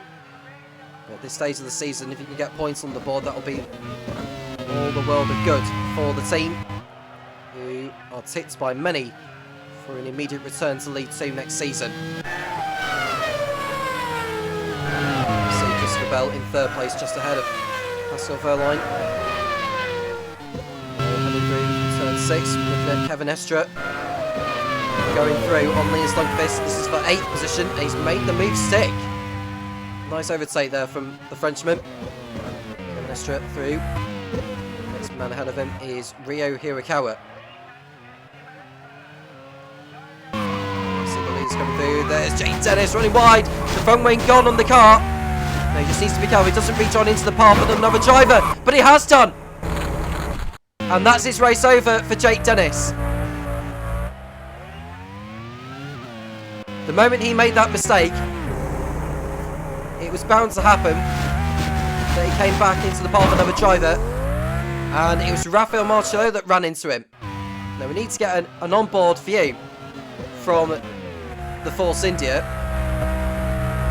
so I'm not sure if there was an awful lot that Marcello could have done. No, I don't think Marcello could have done anything, because Dennis was coming from off the track, and I think Dennis has paid the ultimate price, really. Dennis retires from the race. He's out of it at the end of lap number 3. And I would say the stewards are not going to take any action, and they won't do.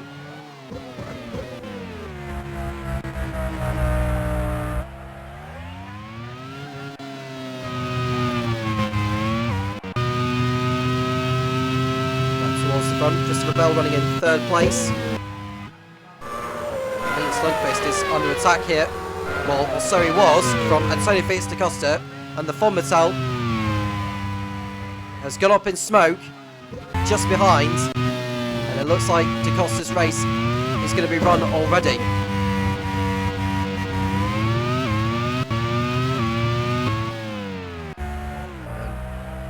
Alex Player continuing to set fastest laps. Da Costa is going to be pulling out of the race here at the end of lap number 4.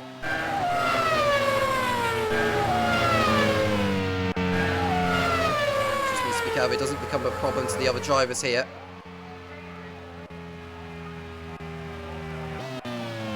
There he goes, off the circuit. Da Costa retires from the race.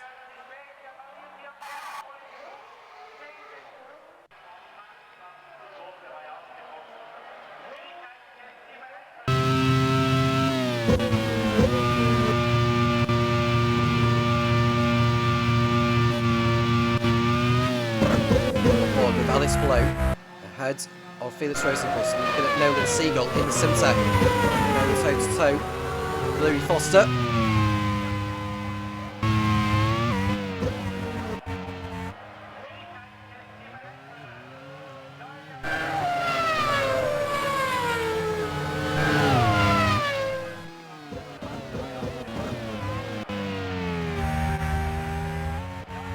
Lap number 6, those ladies 1 second. Bell, Verline and McLaughlin in the top 5. Long way to go yet with pit strategy expected to play its part. Right aboard with Sean Verne, who runs needed Gaiman off the road.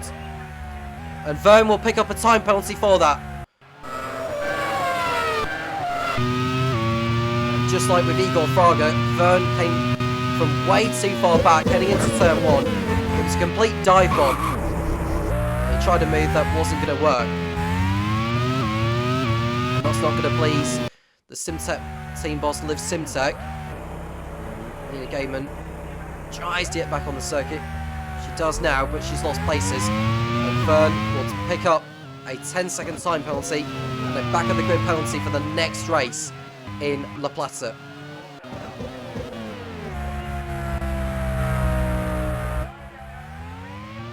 It's not a good start to life at Force India for Jean-Marc Verne, after what he'd done over at Prost. Sebastian Buemi, the reigning champion, is up into 13th position. He's ahead of Igor Fraga. We should see whether he makes any progress from there. There is Verne, who locks up. He's just in front of Jose Maria Lopez.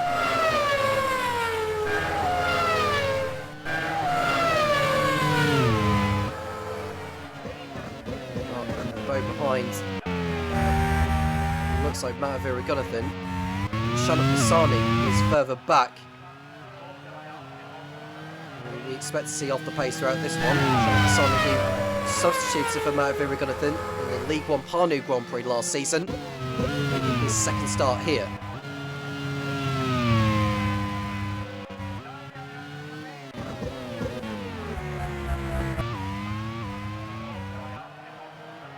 See Pato Ward and Nina Gaiman all over the back of Nissani. Both should make light work here. You can distinctively see that Nissani's not going to be on the same pace as the rest of the field. So it should be easy for the Carlin and the Simtek to get by sooner rather than later.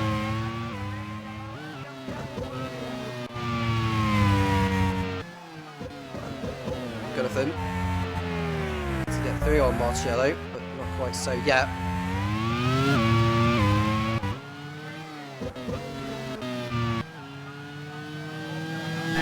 Front continues to lead ahead of Rosenquist.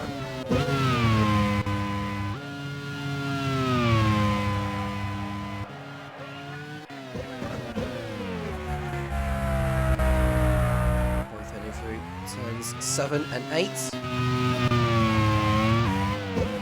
Below in control.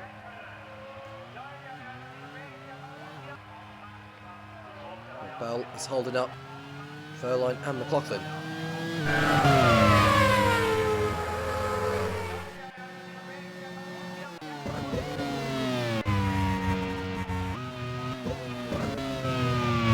That's the front. This is below. There is Rosenquist.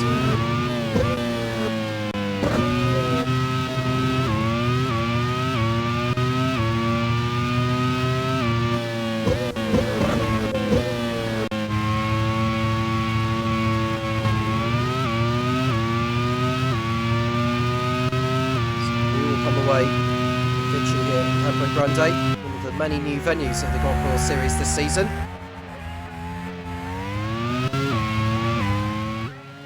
O'Ward and Gaydon still stuck behind Shannon Nissani here. Noemi gets overtaken by Igor Fraga. That's for the 13th position. Oh, and Bell's gone wide. He's hit the barrier, has Bell. Get another replay to see Bell go off the circuit. He's caught the wall. He's probably going to have to wait for the field to go by before he can rejoin. That's disappointing for Christopher Bell.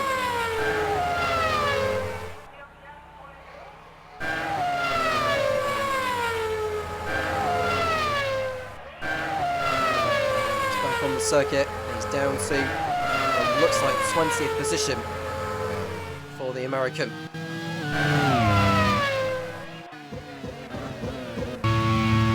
Lachlan got through on Verline just before Bell had gone off the circuit.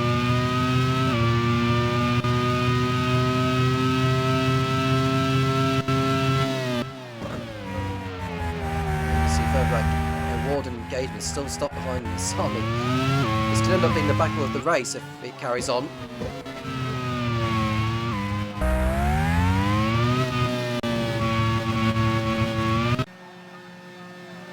Goes Vern on Gunathan into turn 6.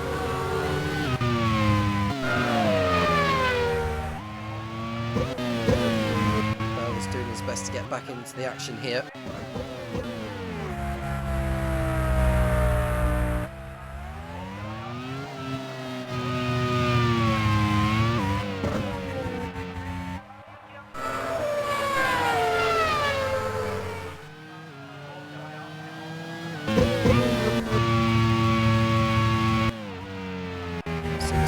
Up.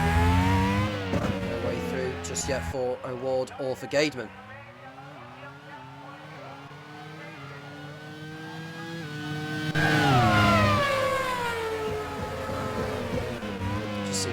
closing in on the 3.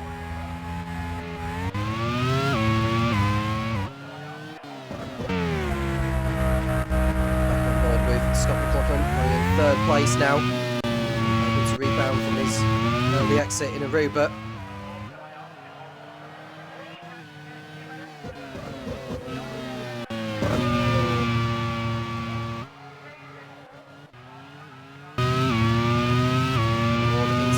Of the VAR, is he going to make his way through?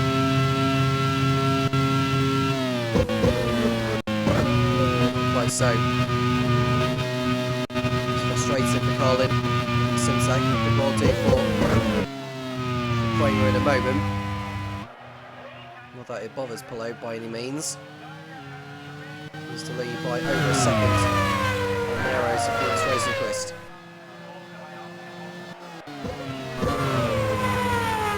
His teammate Robin Price is running in 15th position.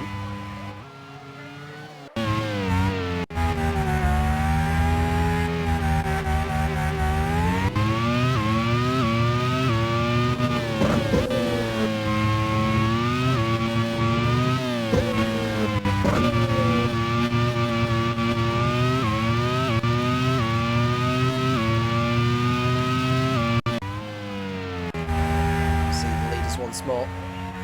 Thinking about pit stops very, very soon. Fast off the race is Alex Pillows right now, which could be important for Ram to stay in League One at the end of the season. Ward expects to head through here on Nissani by the looks of it, but Nissani still continues to hold him up. Kevin Estra wide on the curve there, but no damage done to the Onyx. Scott Dixon, his teammate, has already got through on Linus Lundqvist for 8th position.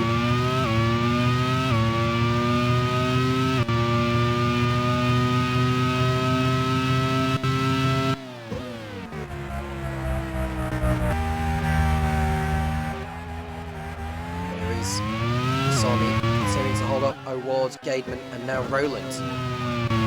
2 drivers out of the race so far: Antonio Fitz-DaCosta and Jake Dennis. Estra having the best song of it right now. His teammate Scott Dixon is looming in behind. Kevin Magnussen, the race winner in Aruba, is down in 14th position behind Sebastian Buemi.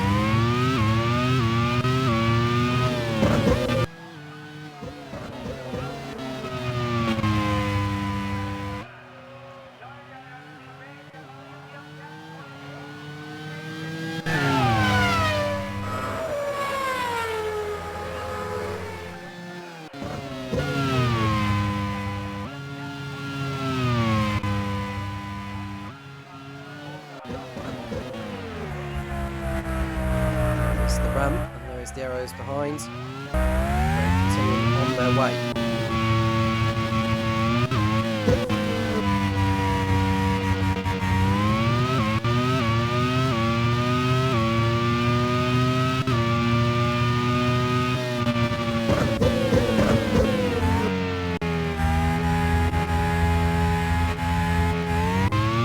About 15. That was 1.6 seconds between the Spaniard and the Swede.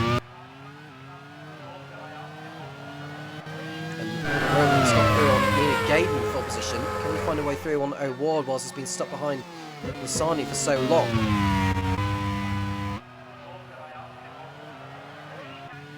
It won't be too long before the leaders catch up to them already.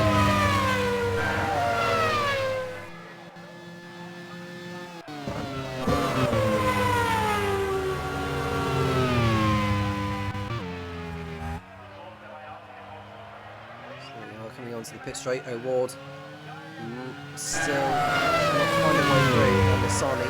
This minute time, there goes Roland on O'Ward. He's not hanging around. It looks like the move is complete there for the Brit. Given he is on the fresher tyres, believe it or not, is Roland, so came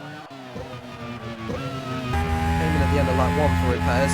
He's made a couple of overtakes since.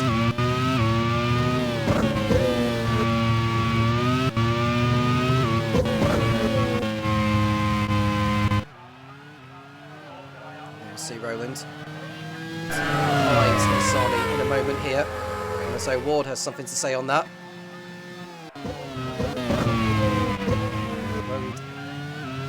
He's been back past there by Pato Ward.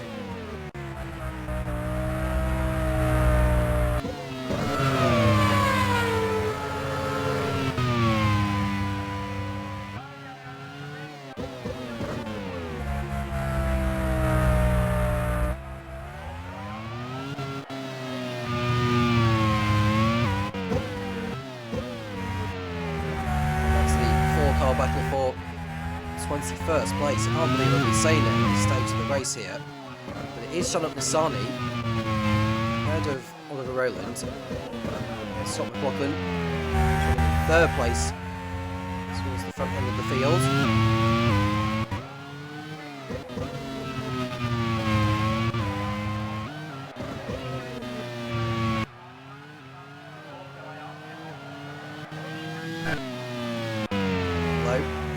Too deep into turn 5, and that's allowing Rosagris to look close in a little.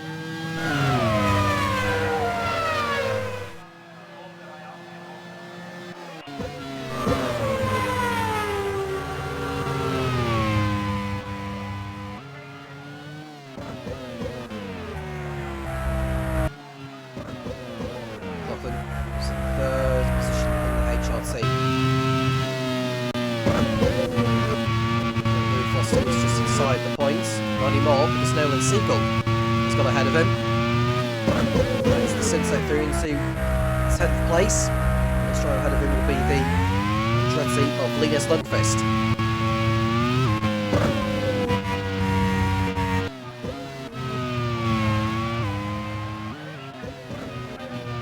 So it's Blow continuing on his way.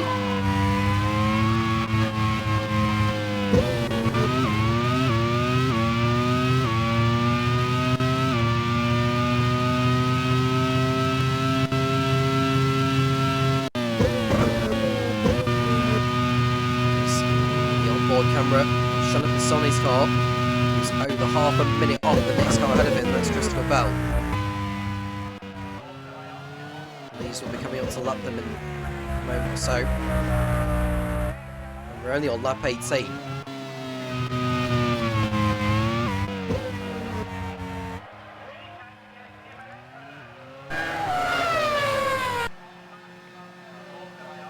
There is Fern behind Vera gun of them.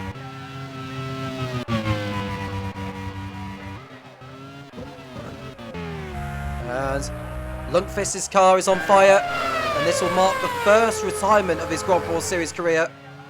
Siegel goes through, Foster will go through, as will Igor Fraga. Fraga suddenly move up the inside on Foster whilst he's at it, but Lundqvist pulls to the side and he is gone from the League One Campo Grande Grand Prix. And that's both of the Andretti's out of the race now. After only 18 laps of racing.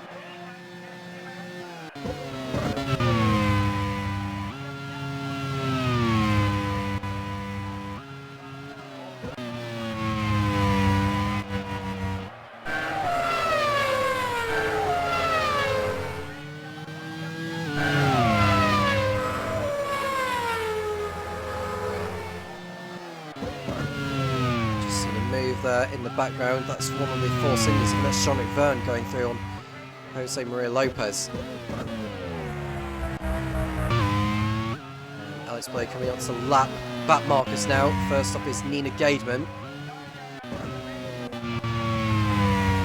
So it will be Pato Ward, and then Shannon Sani. Oliver Rowland's already got through on Sani.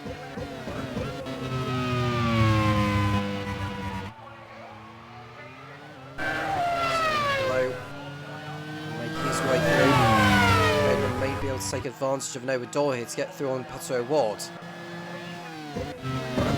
He's up the inside of O'Ward, but O'Ward is able to hold him off now, or hold her off now. Rosenquist gets a lap on Gateman. Below is about to go through here on Shannon Sani, which he does so. And Van Dorn is retired. Stoffel Van Dorn from 6th place is out of the race. An engine fire for Stoffel Van Dorn is what has caused him to pull off. And it's no points for him.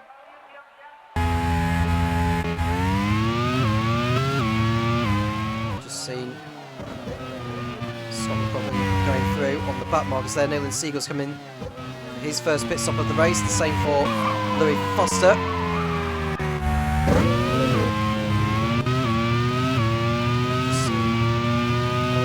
There. Long way back.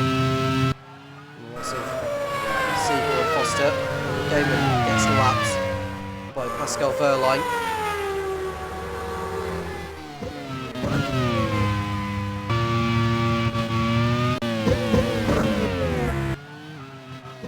Wehrlein gets through on Nissani. I think O'Ward's got through on Nissani at last.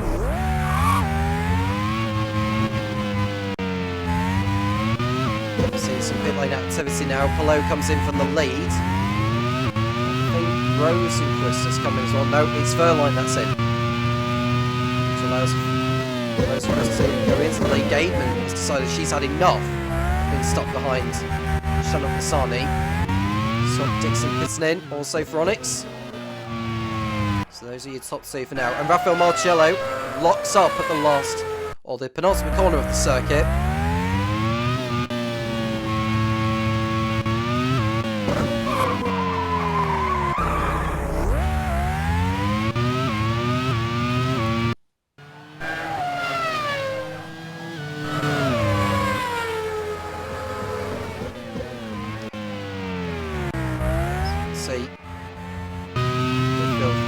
Turn 1. And that's against Rosenquist, who's in the lead now. Max Palou in 8th position after his first pit stop.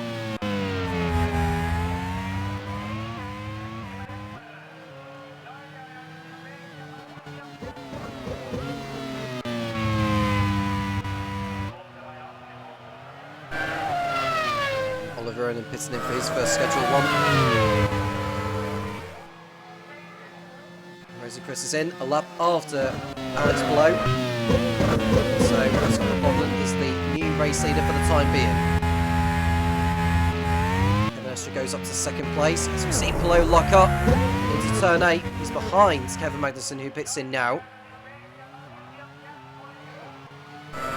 Where is Rosenquist going to come out here? He's going to be behind Alex Palou.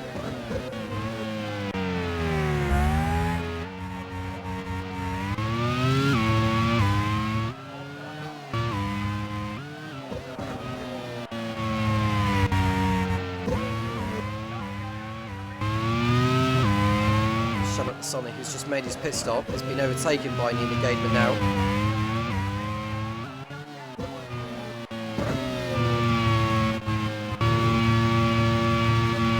So Kevin Estra is up to 2nd place in the Onyx on track. Hasn't made a pit stop yet, neither has Scott McLaughlin. Sebastian Borwami is up to 3rd, he hasn't stopped yet. Pascal Wehrlein going through on Christopher Bell, 4th position. McLaughlin and Esther are both in 1st and 2nd places. Sebastian Buemi has decided to stay out there for another lap.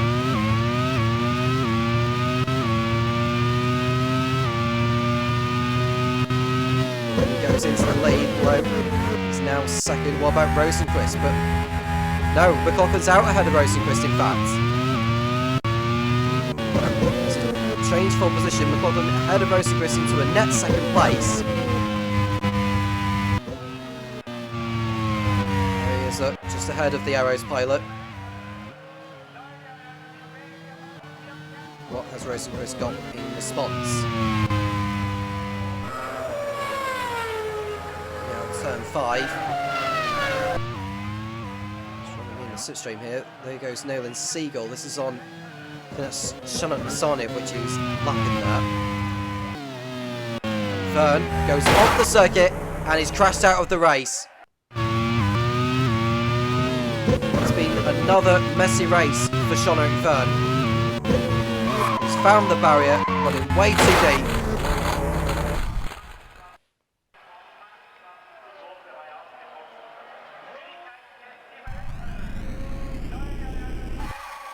And so the Force India retires. And there's activity down in the cross garage because Bohemi's now in for his first stop. Staying out place the most.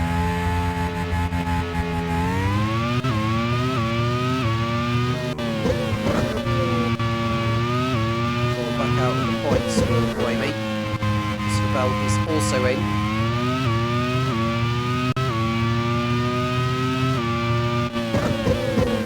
Joins in 13th behind Igor Fraga. The leaders below Rosenquist and McLaughlin.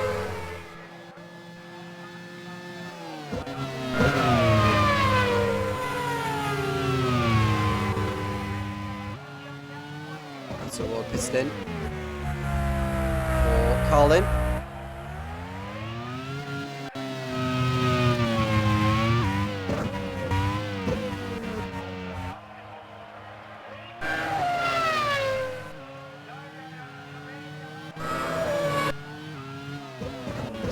Foster over on the inside of Shannon Masani.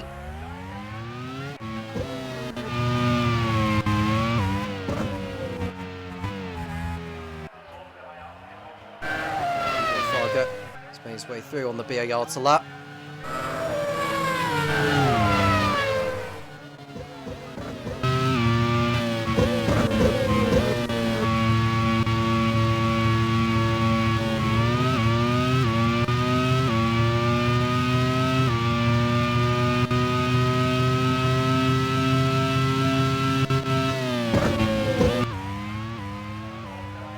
Bohemi.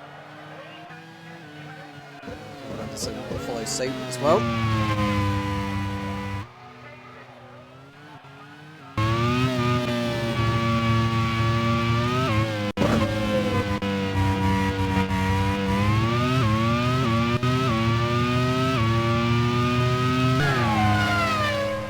Bell, who's only just pitted him, is going for it on Jose Maria Lopez, the 16th position. Overtake there by the American. Just see Marcello. So he's struggling there. He's having some problem there, Marcello.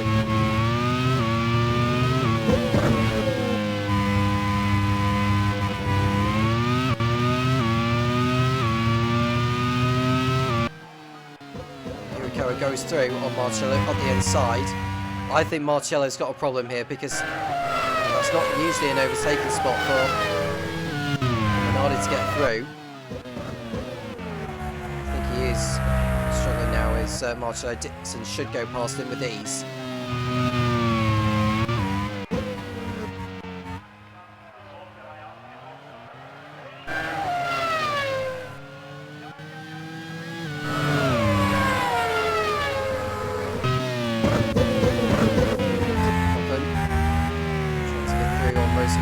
Closing in on the leader on Alex Blow. And Louis Foster retires from the race in the Prema. And he is the next to exit this race. It's unlikely that Prema will be coming away with anything this time around.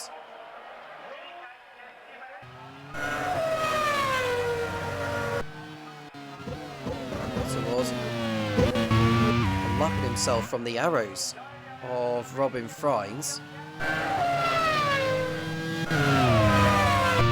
He's allowed to do that. Marcello is about to be overtaken here by Kevin Escher. Dixon already got by the Force India. Escher's got through. I don't think Marcello's actually stopped in this race yet, thinking of it.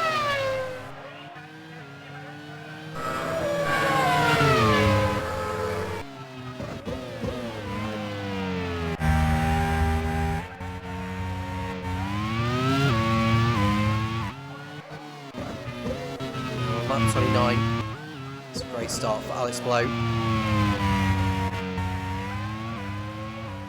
Igor Fargo has that time penalty hanging over him.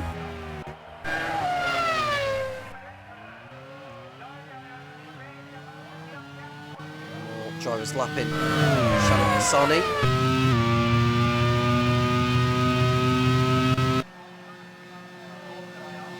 See McLaughlin on the tail of Rosenquist again. They are continuing to close down on Palou. Top 3 nose to tail.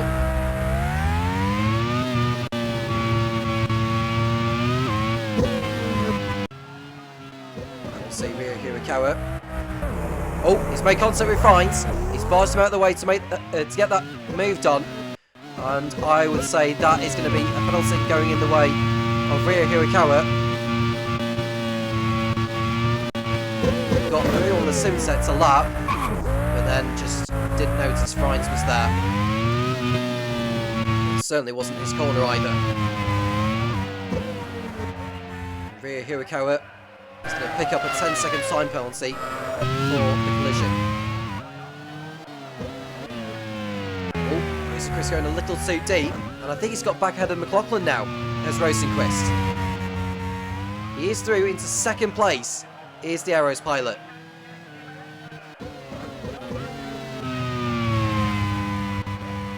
Now we're going to see the HRT coming into his stride here and go back through again, or at least attempt to. On the inside goes Scott McLaughlin. He's back into second place. Brilliant overtake from the Australian. This player will be wishing for more of that to help him pull away.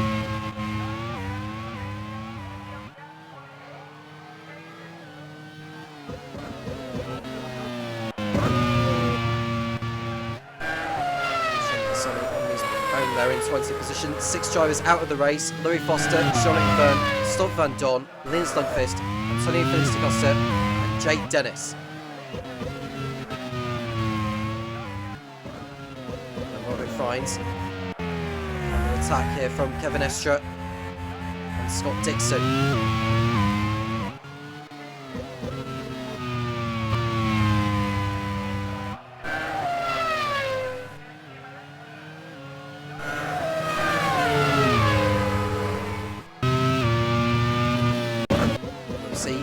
Going through on the Arrows, and that's a fine overtake. Dixon will be next to close in behind. Another man, we've got Kevin Magnussen. Let's go through on Sebastian Buemi by the looks of it.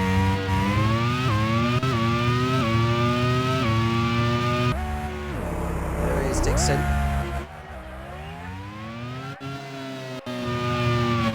Might have been Rafael Marcello just got through on Nolan Siegel. My apologies. It might have been Siegel trying to get through on Marcello.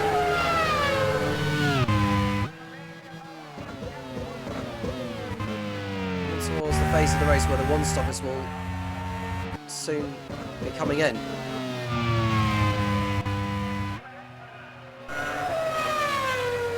Scott McLaughlin has already won before in the normal series and the stop.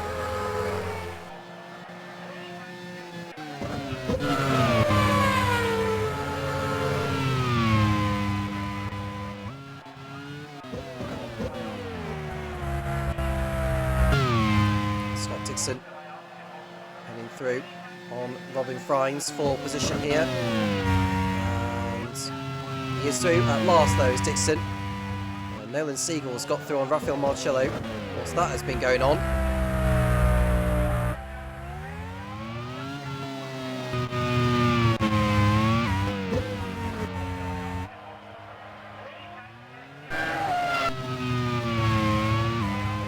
Below there is McLaughlin.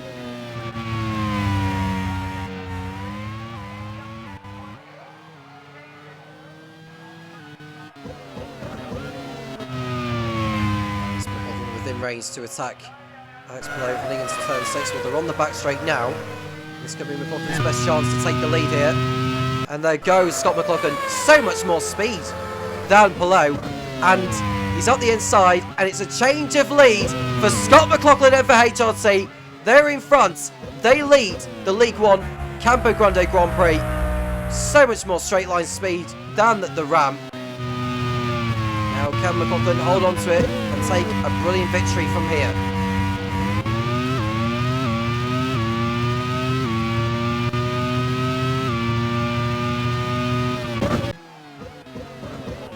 There is Racing Chris stuck behind Alex Palou.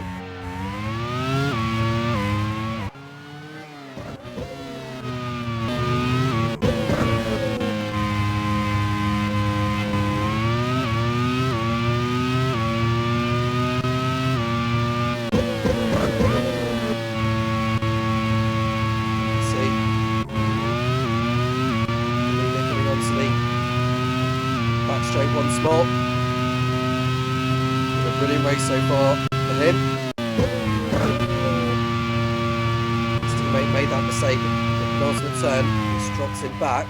And now Rosenquist is fancying to go on Palou as well. Don't want to be losing too much time.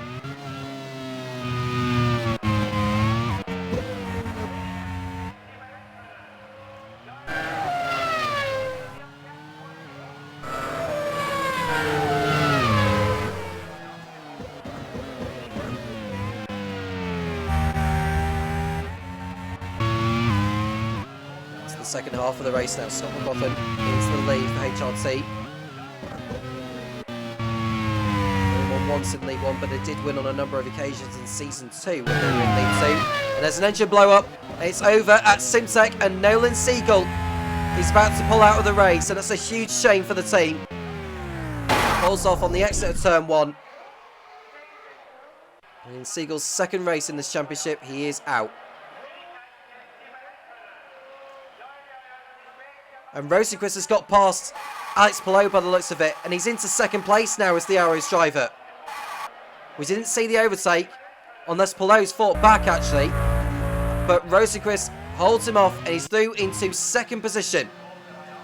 They went side by side together at the end of the back straight.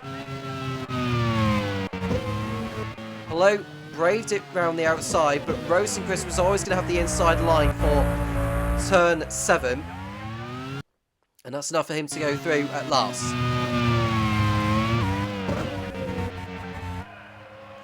Now, what has Palou got left up his sleeve? He needs to come away with the race win.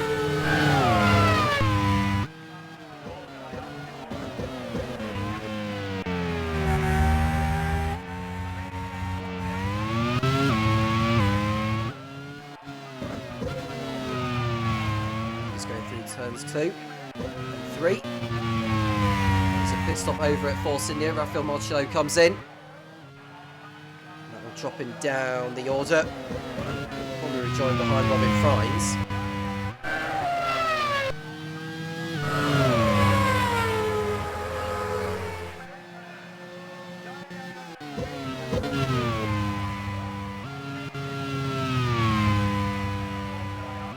Marcello rejoins in 15th. Siegel becomes the 7th driver to retire from this race.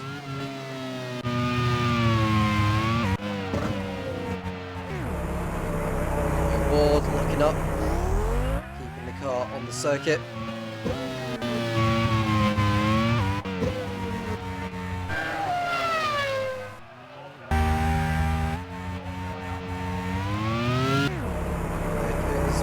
Locking up at turn 7. Just doing enough to stay on the oil lead he could do with his first points of the season after an oil leak forcing him out in Aruba.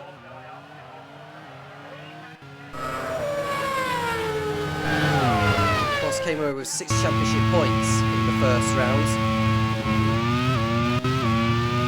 Don't look exactly ready to be winning races just yet this season.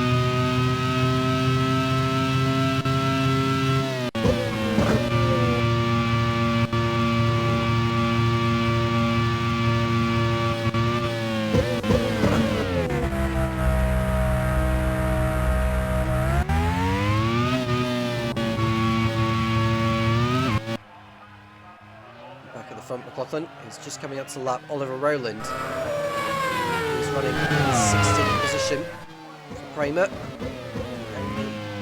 left in the running in this. You see Shannon Sonic is almost a lap down on everyone.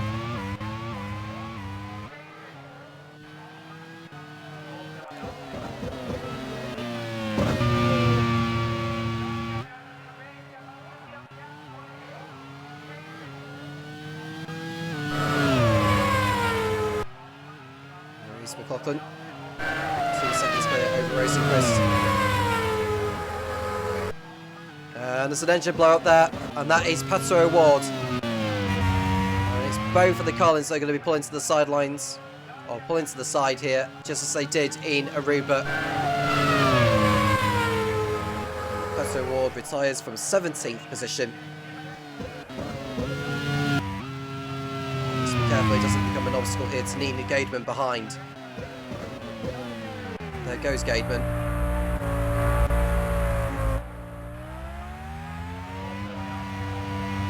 See, Ward who stays out of the way there.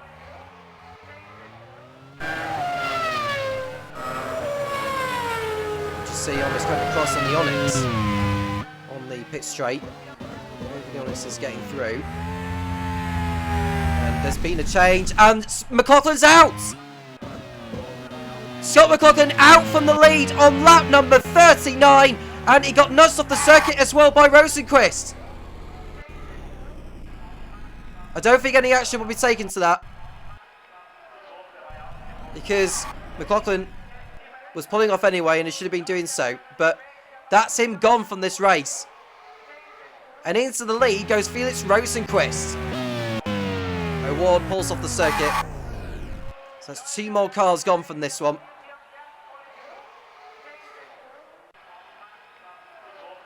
Rosenquist into the lead, Palou is second, Verline is third.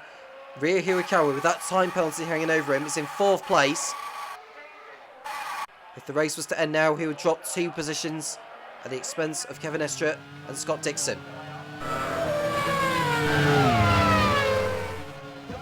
Igor Farga up to 7th place. He also has a time penalty hanging over him. Goes over the railing, just lapping Shannon Nasani.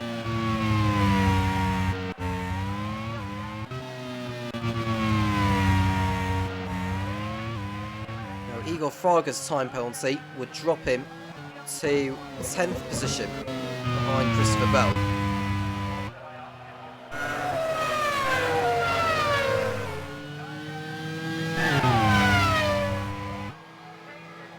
You can see the leaders are coming out to lap Shannon Pisani for the 2nd time. It may not be the last time they do that in this one. You can see Pascal Verline just keeping them honest. 3rd place, former Mattel driver, raced a few times for them last season. Also the runner-up in the League 2 Drivers' Championship in Season 3. Nina Gademan, well, should be hoping that more drop out ahead of her. It's not exactly that she's fighting with anyone at the moment.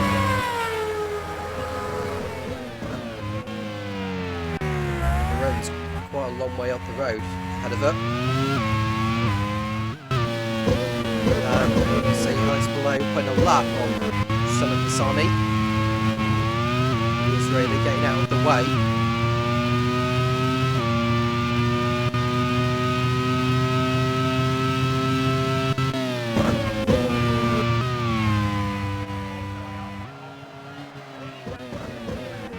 Rosenquist, who's already won in the Grand Prix Series Hewitt Park. He was one of the championship contenders last season, going into the last race at Phillip Island. He retired early on, which brought an end to his hopes of becoming champion. And he started on pole. He's into the lead now, over 2 seconds clear of Alex Palou. Verline, who was on the front row next to Rosenquist, is in 3rd position.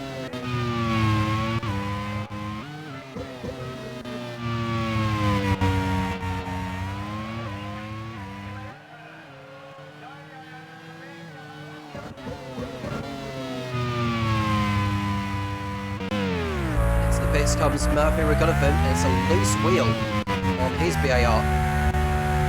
Hasn't been the best of races for Regunathan. Will they refuel into the end? I think they will do. Yes, that's the strategy sorted out by itself there for Regunathan. He will go down a lap by the time he comes back out. Not do actually. He'll get out in front of Oliver Rowland, who is not already lapped. So it looks like we've got it. Oh, he's just been tapped actually by Rowland into turn 1. And we'll get a replay of that. Rowland came out of the final corner, minding his own business, and he'll have seen Regunathan coming out of the pits. There he is, Regunathan. Comes out. Ooh, and Rowland just runs into him. There wasn't quite a gap there from what I saw. I don't think any action will be taken on that collision. So there's not going to be this time round.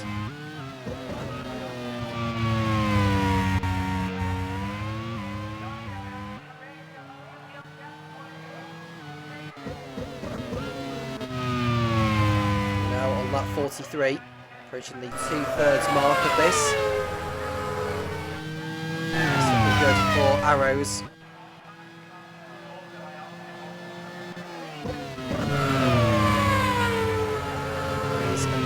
Going in the way of Topher Smith. So far we'll hope that he's been on it can go to the end, which has struggled so much last season.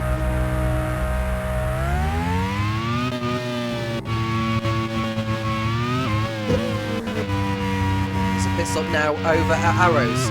Rosenquist is in. We'll rejoin roundabout where Igor Farger is in 7th.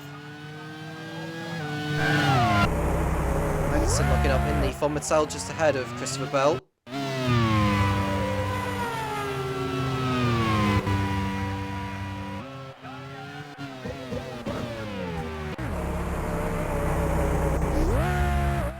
The way things are going in this one.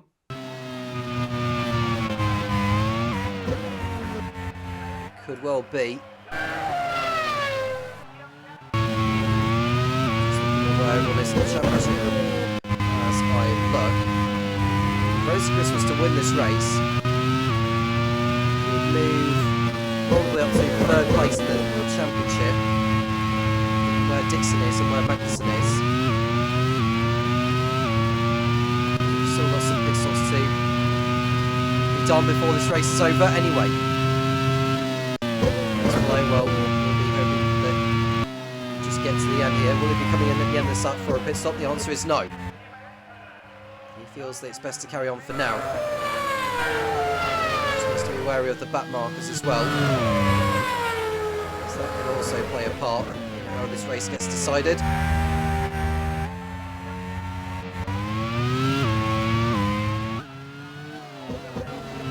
Gaiman coming into the pits, as does Kevin Estra.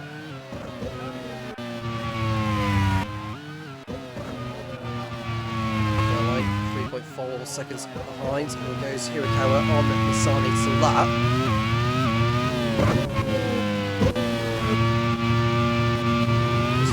Also in.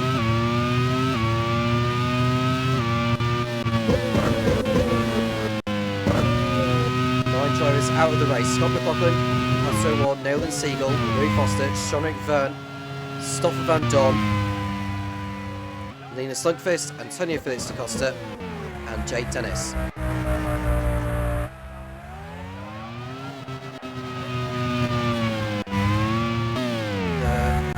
is Verline coming into the pits now from P2. He won't get out in front of Rosenquist.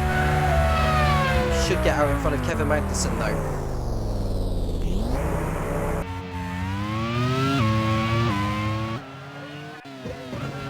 Continuing on his way. Just needs to make sure he doesn't get held up in traffic. There are 2 drivers ahead of him that'll be battling. There are Murphy Regunathan and Oliver Rowland.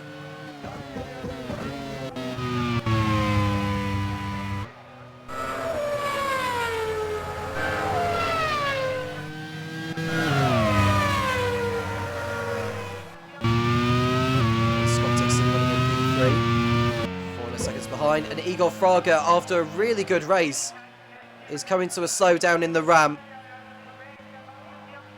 Not good news for team manager Ross McGregor. He's going to be out of the race before the end. What a terrible shame it is for him. And gearbox failure is the reason. And Verline has come out behind Rosenquist, is in 5th position, ahead of Kevin Magnussen. Ria Hirakawa comes in. And the other Minardi, there goes Kevin Estra. On the inside there of Jose Maria Lopez, almost.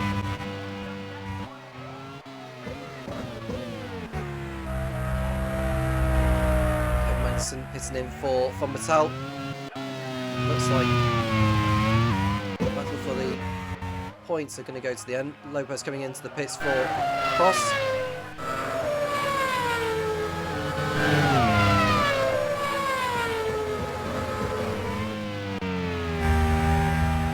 What does this mean now for Alex Blow? Because see the gap is coming down to 18 seconds between him and Rosenquist. But by the time he comes out, he'll be at least 6 seconds behind the Swede.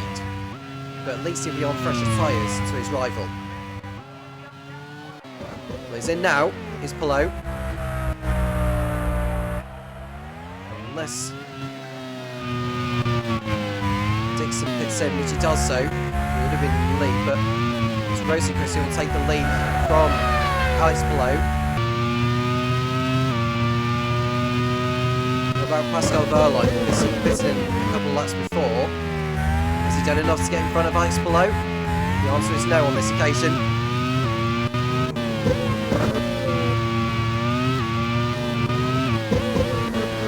Rosenquist leads the race. 21 laps to go. It's Alex Palou in 2nd for Ram, and it's Pascal Verline in 3rd place in the Minardi. It's Ria Hirakawa in 4th. Robin Frines is 5th. If you remember, Robin Frines started the race from the back of the grid. As far as I can remember, he did start from the back of the grid. He's made his way up into 5th position. 25th place. 5th could become 4th with Hirakawa's penalty hanging over him.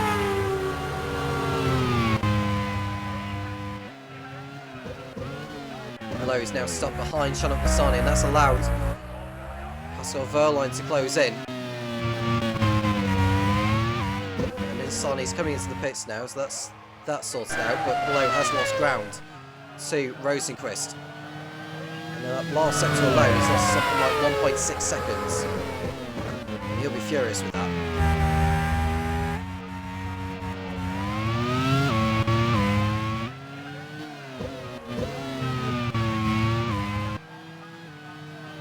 Very sure race leader Felix Rosenquist in the lead. 1 race win already in the bag for him last season at Montjuic Park in Spain.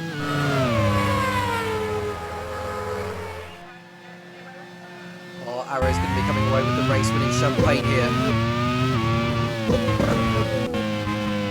Certainly not going to be seen HRT coming away with the race winning champagne today, given how their race has gone, with McLaughlin already out and Bell down the order in 10th place.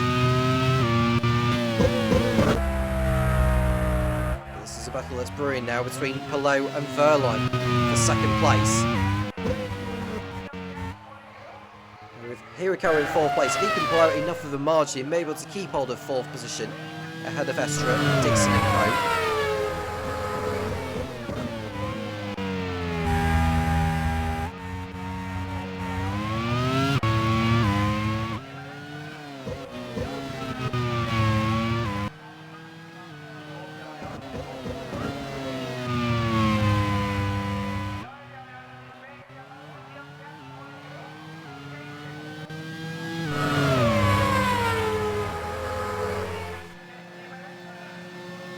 Seconds is the gap, so it's coming down a little bit now, given that Palou's on the better tyres compared to Rosenquist. So we'll see the gap coming down as the laps continue to tick down. But Buemi is pulling out of the race yet again in the Prost.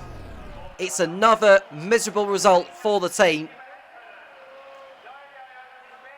Lopez is still going. He'll go up into 12th place now, but it doesn't look like Prost are going to be coming away from Campo Grande with anything positive here. Sebastian Buemi retires for the second race in a row.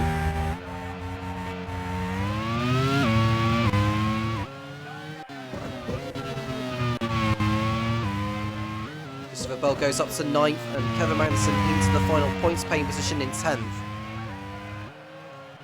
Rosenqvist on course for 26 championship points if you were to include the pole position point he's already achieved. There's Kevin Magnussen on Shannon Lasani into the penultimate turn to lap.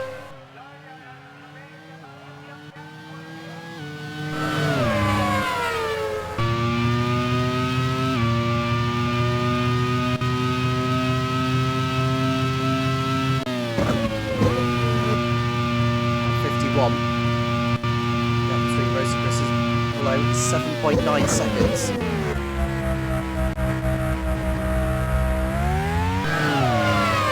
See Scott Dixon going for it on Robin Frynes at the end of the back straight, and that's him through to 6th position. Nice overtake there from the Onyx pilot. Kevin Estre just ahead, also in 5th place, and all this backline is helping Hirakawa pull further and further clear.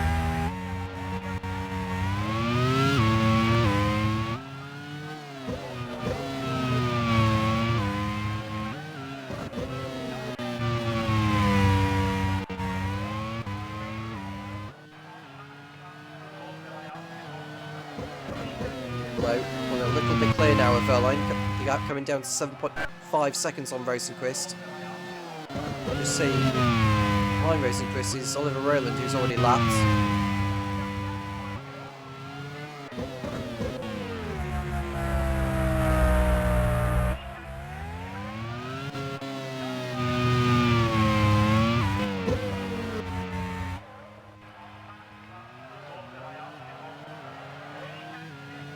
Rosenqvist over the line to begin lap 53. 15 runners left in the race. Shannon Lasani already 2 laps down on the leaders.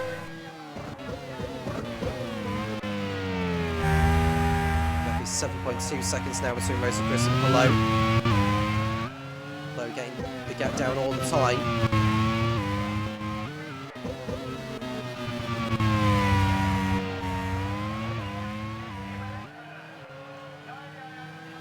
It's coming down to 7.1, so it's taken another 10th out of Rosenqvist's margin. First sector alone. I already mentioned about the championship as it stands with the positions as they are. It looks like it's going to be, judging by my maths, it could well end up in a 3-way tie at the top between Kevin Magnussen, Felix Rosenqvist and Scott Dixon.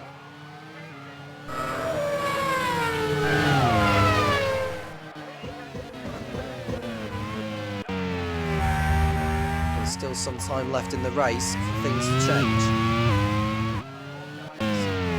And it's going to change in a moment because Ryo Hirakawa is out of the race in the Minardi.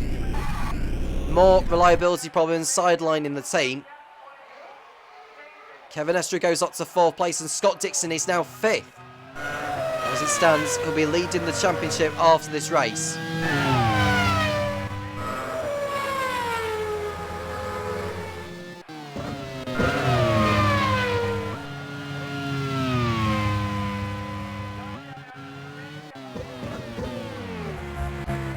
Teams Championship from Mattel only on course for 2 points right now. How Onyx's race is going, they look good to be taking the lead of the Teams Championship.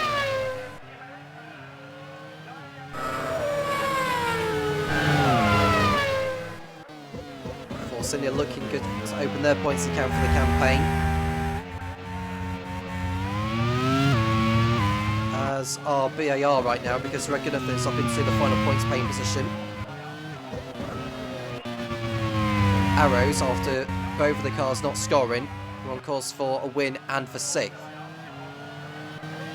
Along with the pole position point they've got already. Ram are also looking good to open their points account, which would leave only Carlin left to score after the first 2 races. Magnussen and Lopez laps Nisani. Lopez going for it on Magnussen, nearly colliding and just about avoiding the collision there. Now we're seeing an overtake from Scott Dixon on his teammate Kevin Estra. On the inside goes the double Grand Prix World Series champion Scott Dixon, and he's through into 4th place. Great job by him. Nicely done. Onyx on course for a good result with both cars.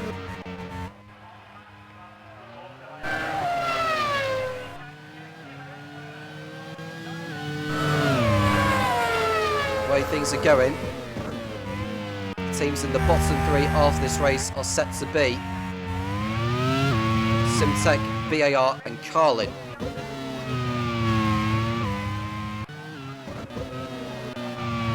Battle raging still between Magnussen and Lopez for 10th place.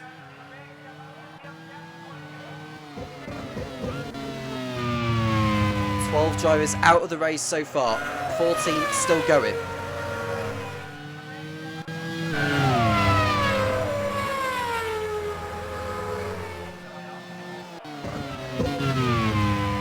Gap between Rosenquist and below has come down to 6.1 seconds, with 12 laps remaining here in Campo Grande. We've just seen an overtake from Lopez on Magnussen for 10th position now. It looks like Magnussen may well have hit problems here, and he could well be out of the race because he's only 8 tenths behind Lopez here. I wondered why it took so long for Magnussen to hit the timing page there. It seems to be that he's still in the race, albeit he's outside the points now.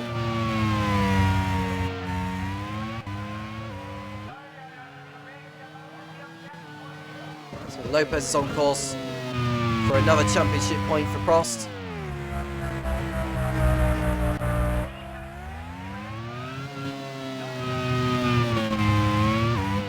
We are definitely hopes for a lot more than what they are getting.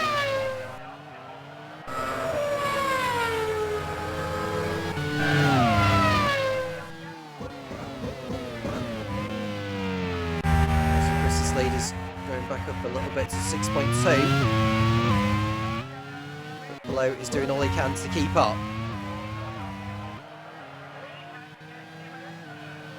Pit stops are all complete, so it's essentially a sprint to the flag.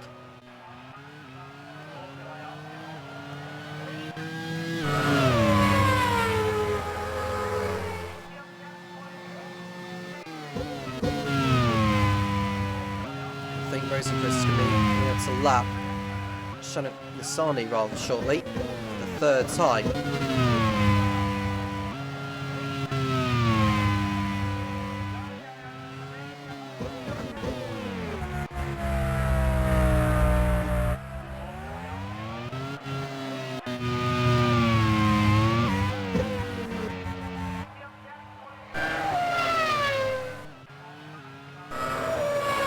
And that's remaining here in Campo Grande. The circuit's first ever Grand Prix World Series event. Let's put on somewhat of a show. We'll see it back on the Grand Prix World Series calendar in the near future.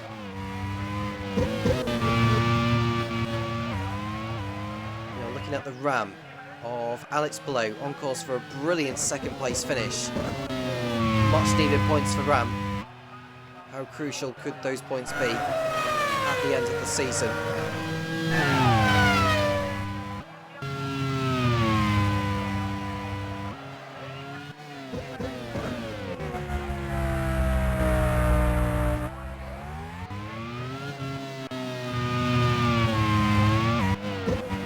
And the penultimate turn, you can just see Nisani in your picture for a moment. Too long before the leaders come up to lap it again.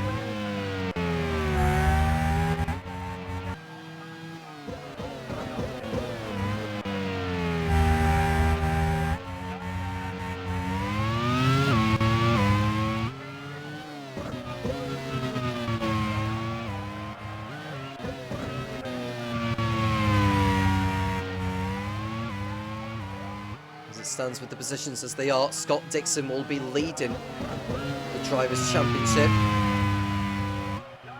He'll be on 30 points. Kevin Magnussen will be on 27. Racing Chris will be in third place on 26.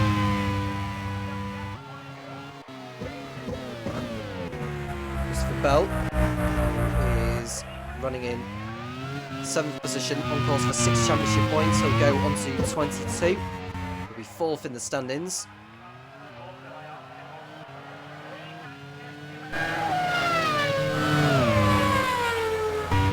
Alex Blow in 5th on 18.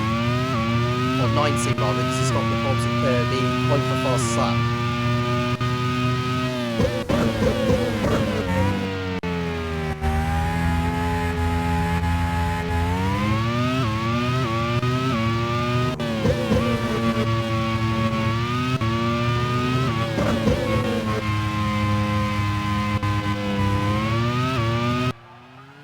Chris comes up to lap Nissani again.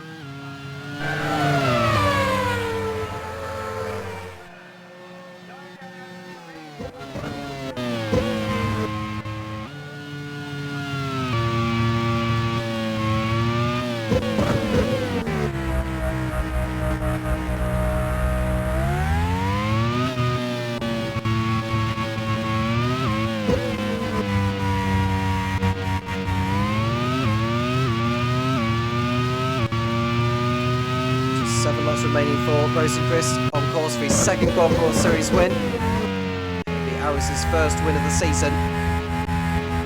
He's got a bright smile on Topher Smith's face afterwards.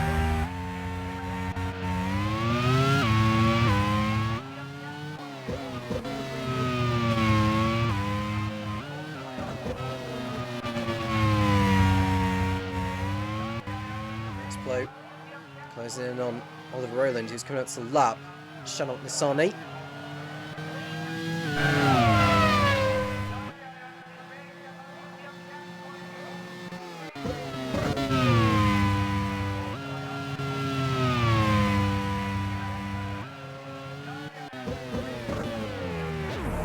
And Rosenqvist locking up at turn 7 and getting away with it.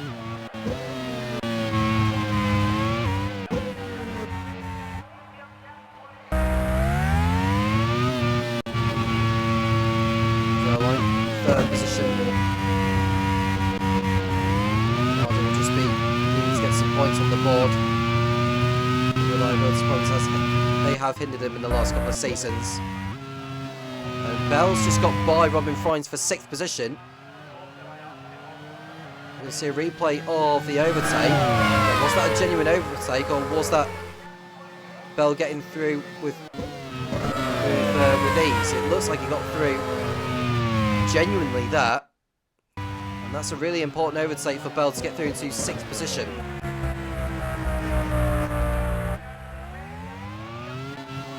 Frines just been looking to keep up.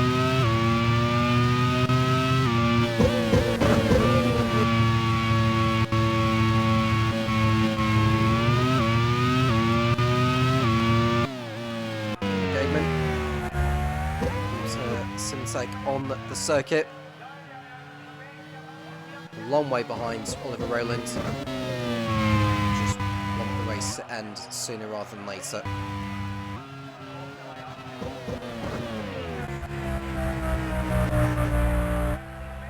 Verline is coming to lap Nissani now. It's proven to be an obstacle to everyone today. Does Verline go through this time around? Comes on to turn number 1.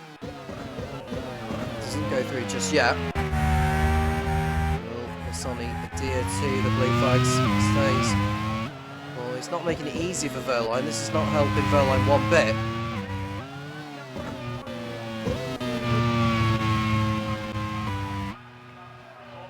Back to Rosenqvist still at the head of the pack.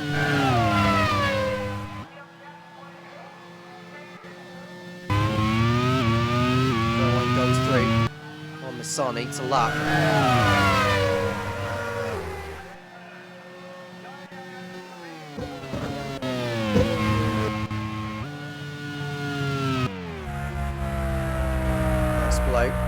Doing his best to close in on Rosenqvist.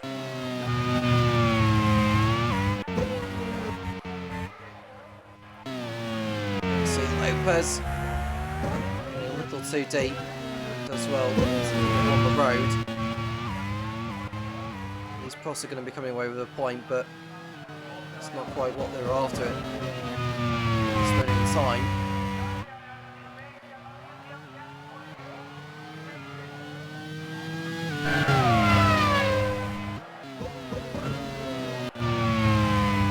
Rosenqvist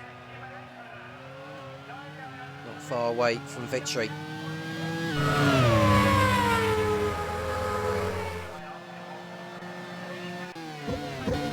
Rosenqvist had a problem. He pitted in now. He'll rejoin in third place behind Verline. He wouldn't have any time to catch the German.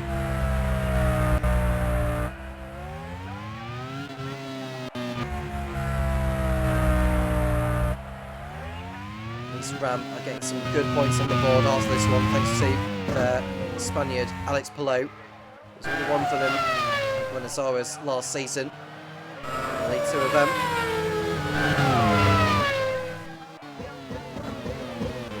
Verline will be happy to just open his points account. Well, I say open his points account. He got the pole position point in Aruba. So it's finishing. 15 points for a third place finish.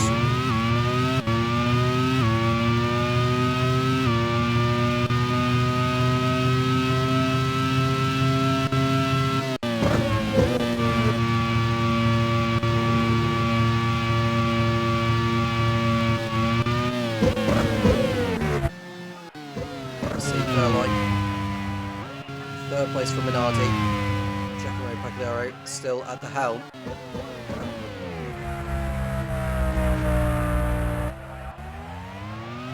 What will this mean for the team if we get a podium out of this?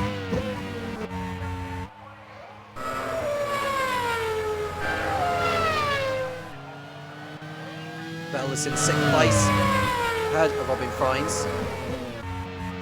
Looked at the team's championship some time ago.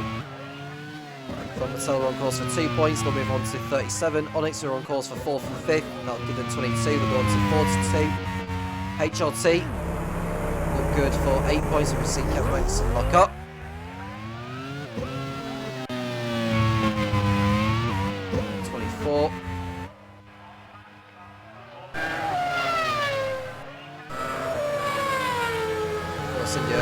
Good for 4 championship points with Marcello in 8th ahead of Kevin Magnussen.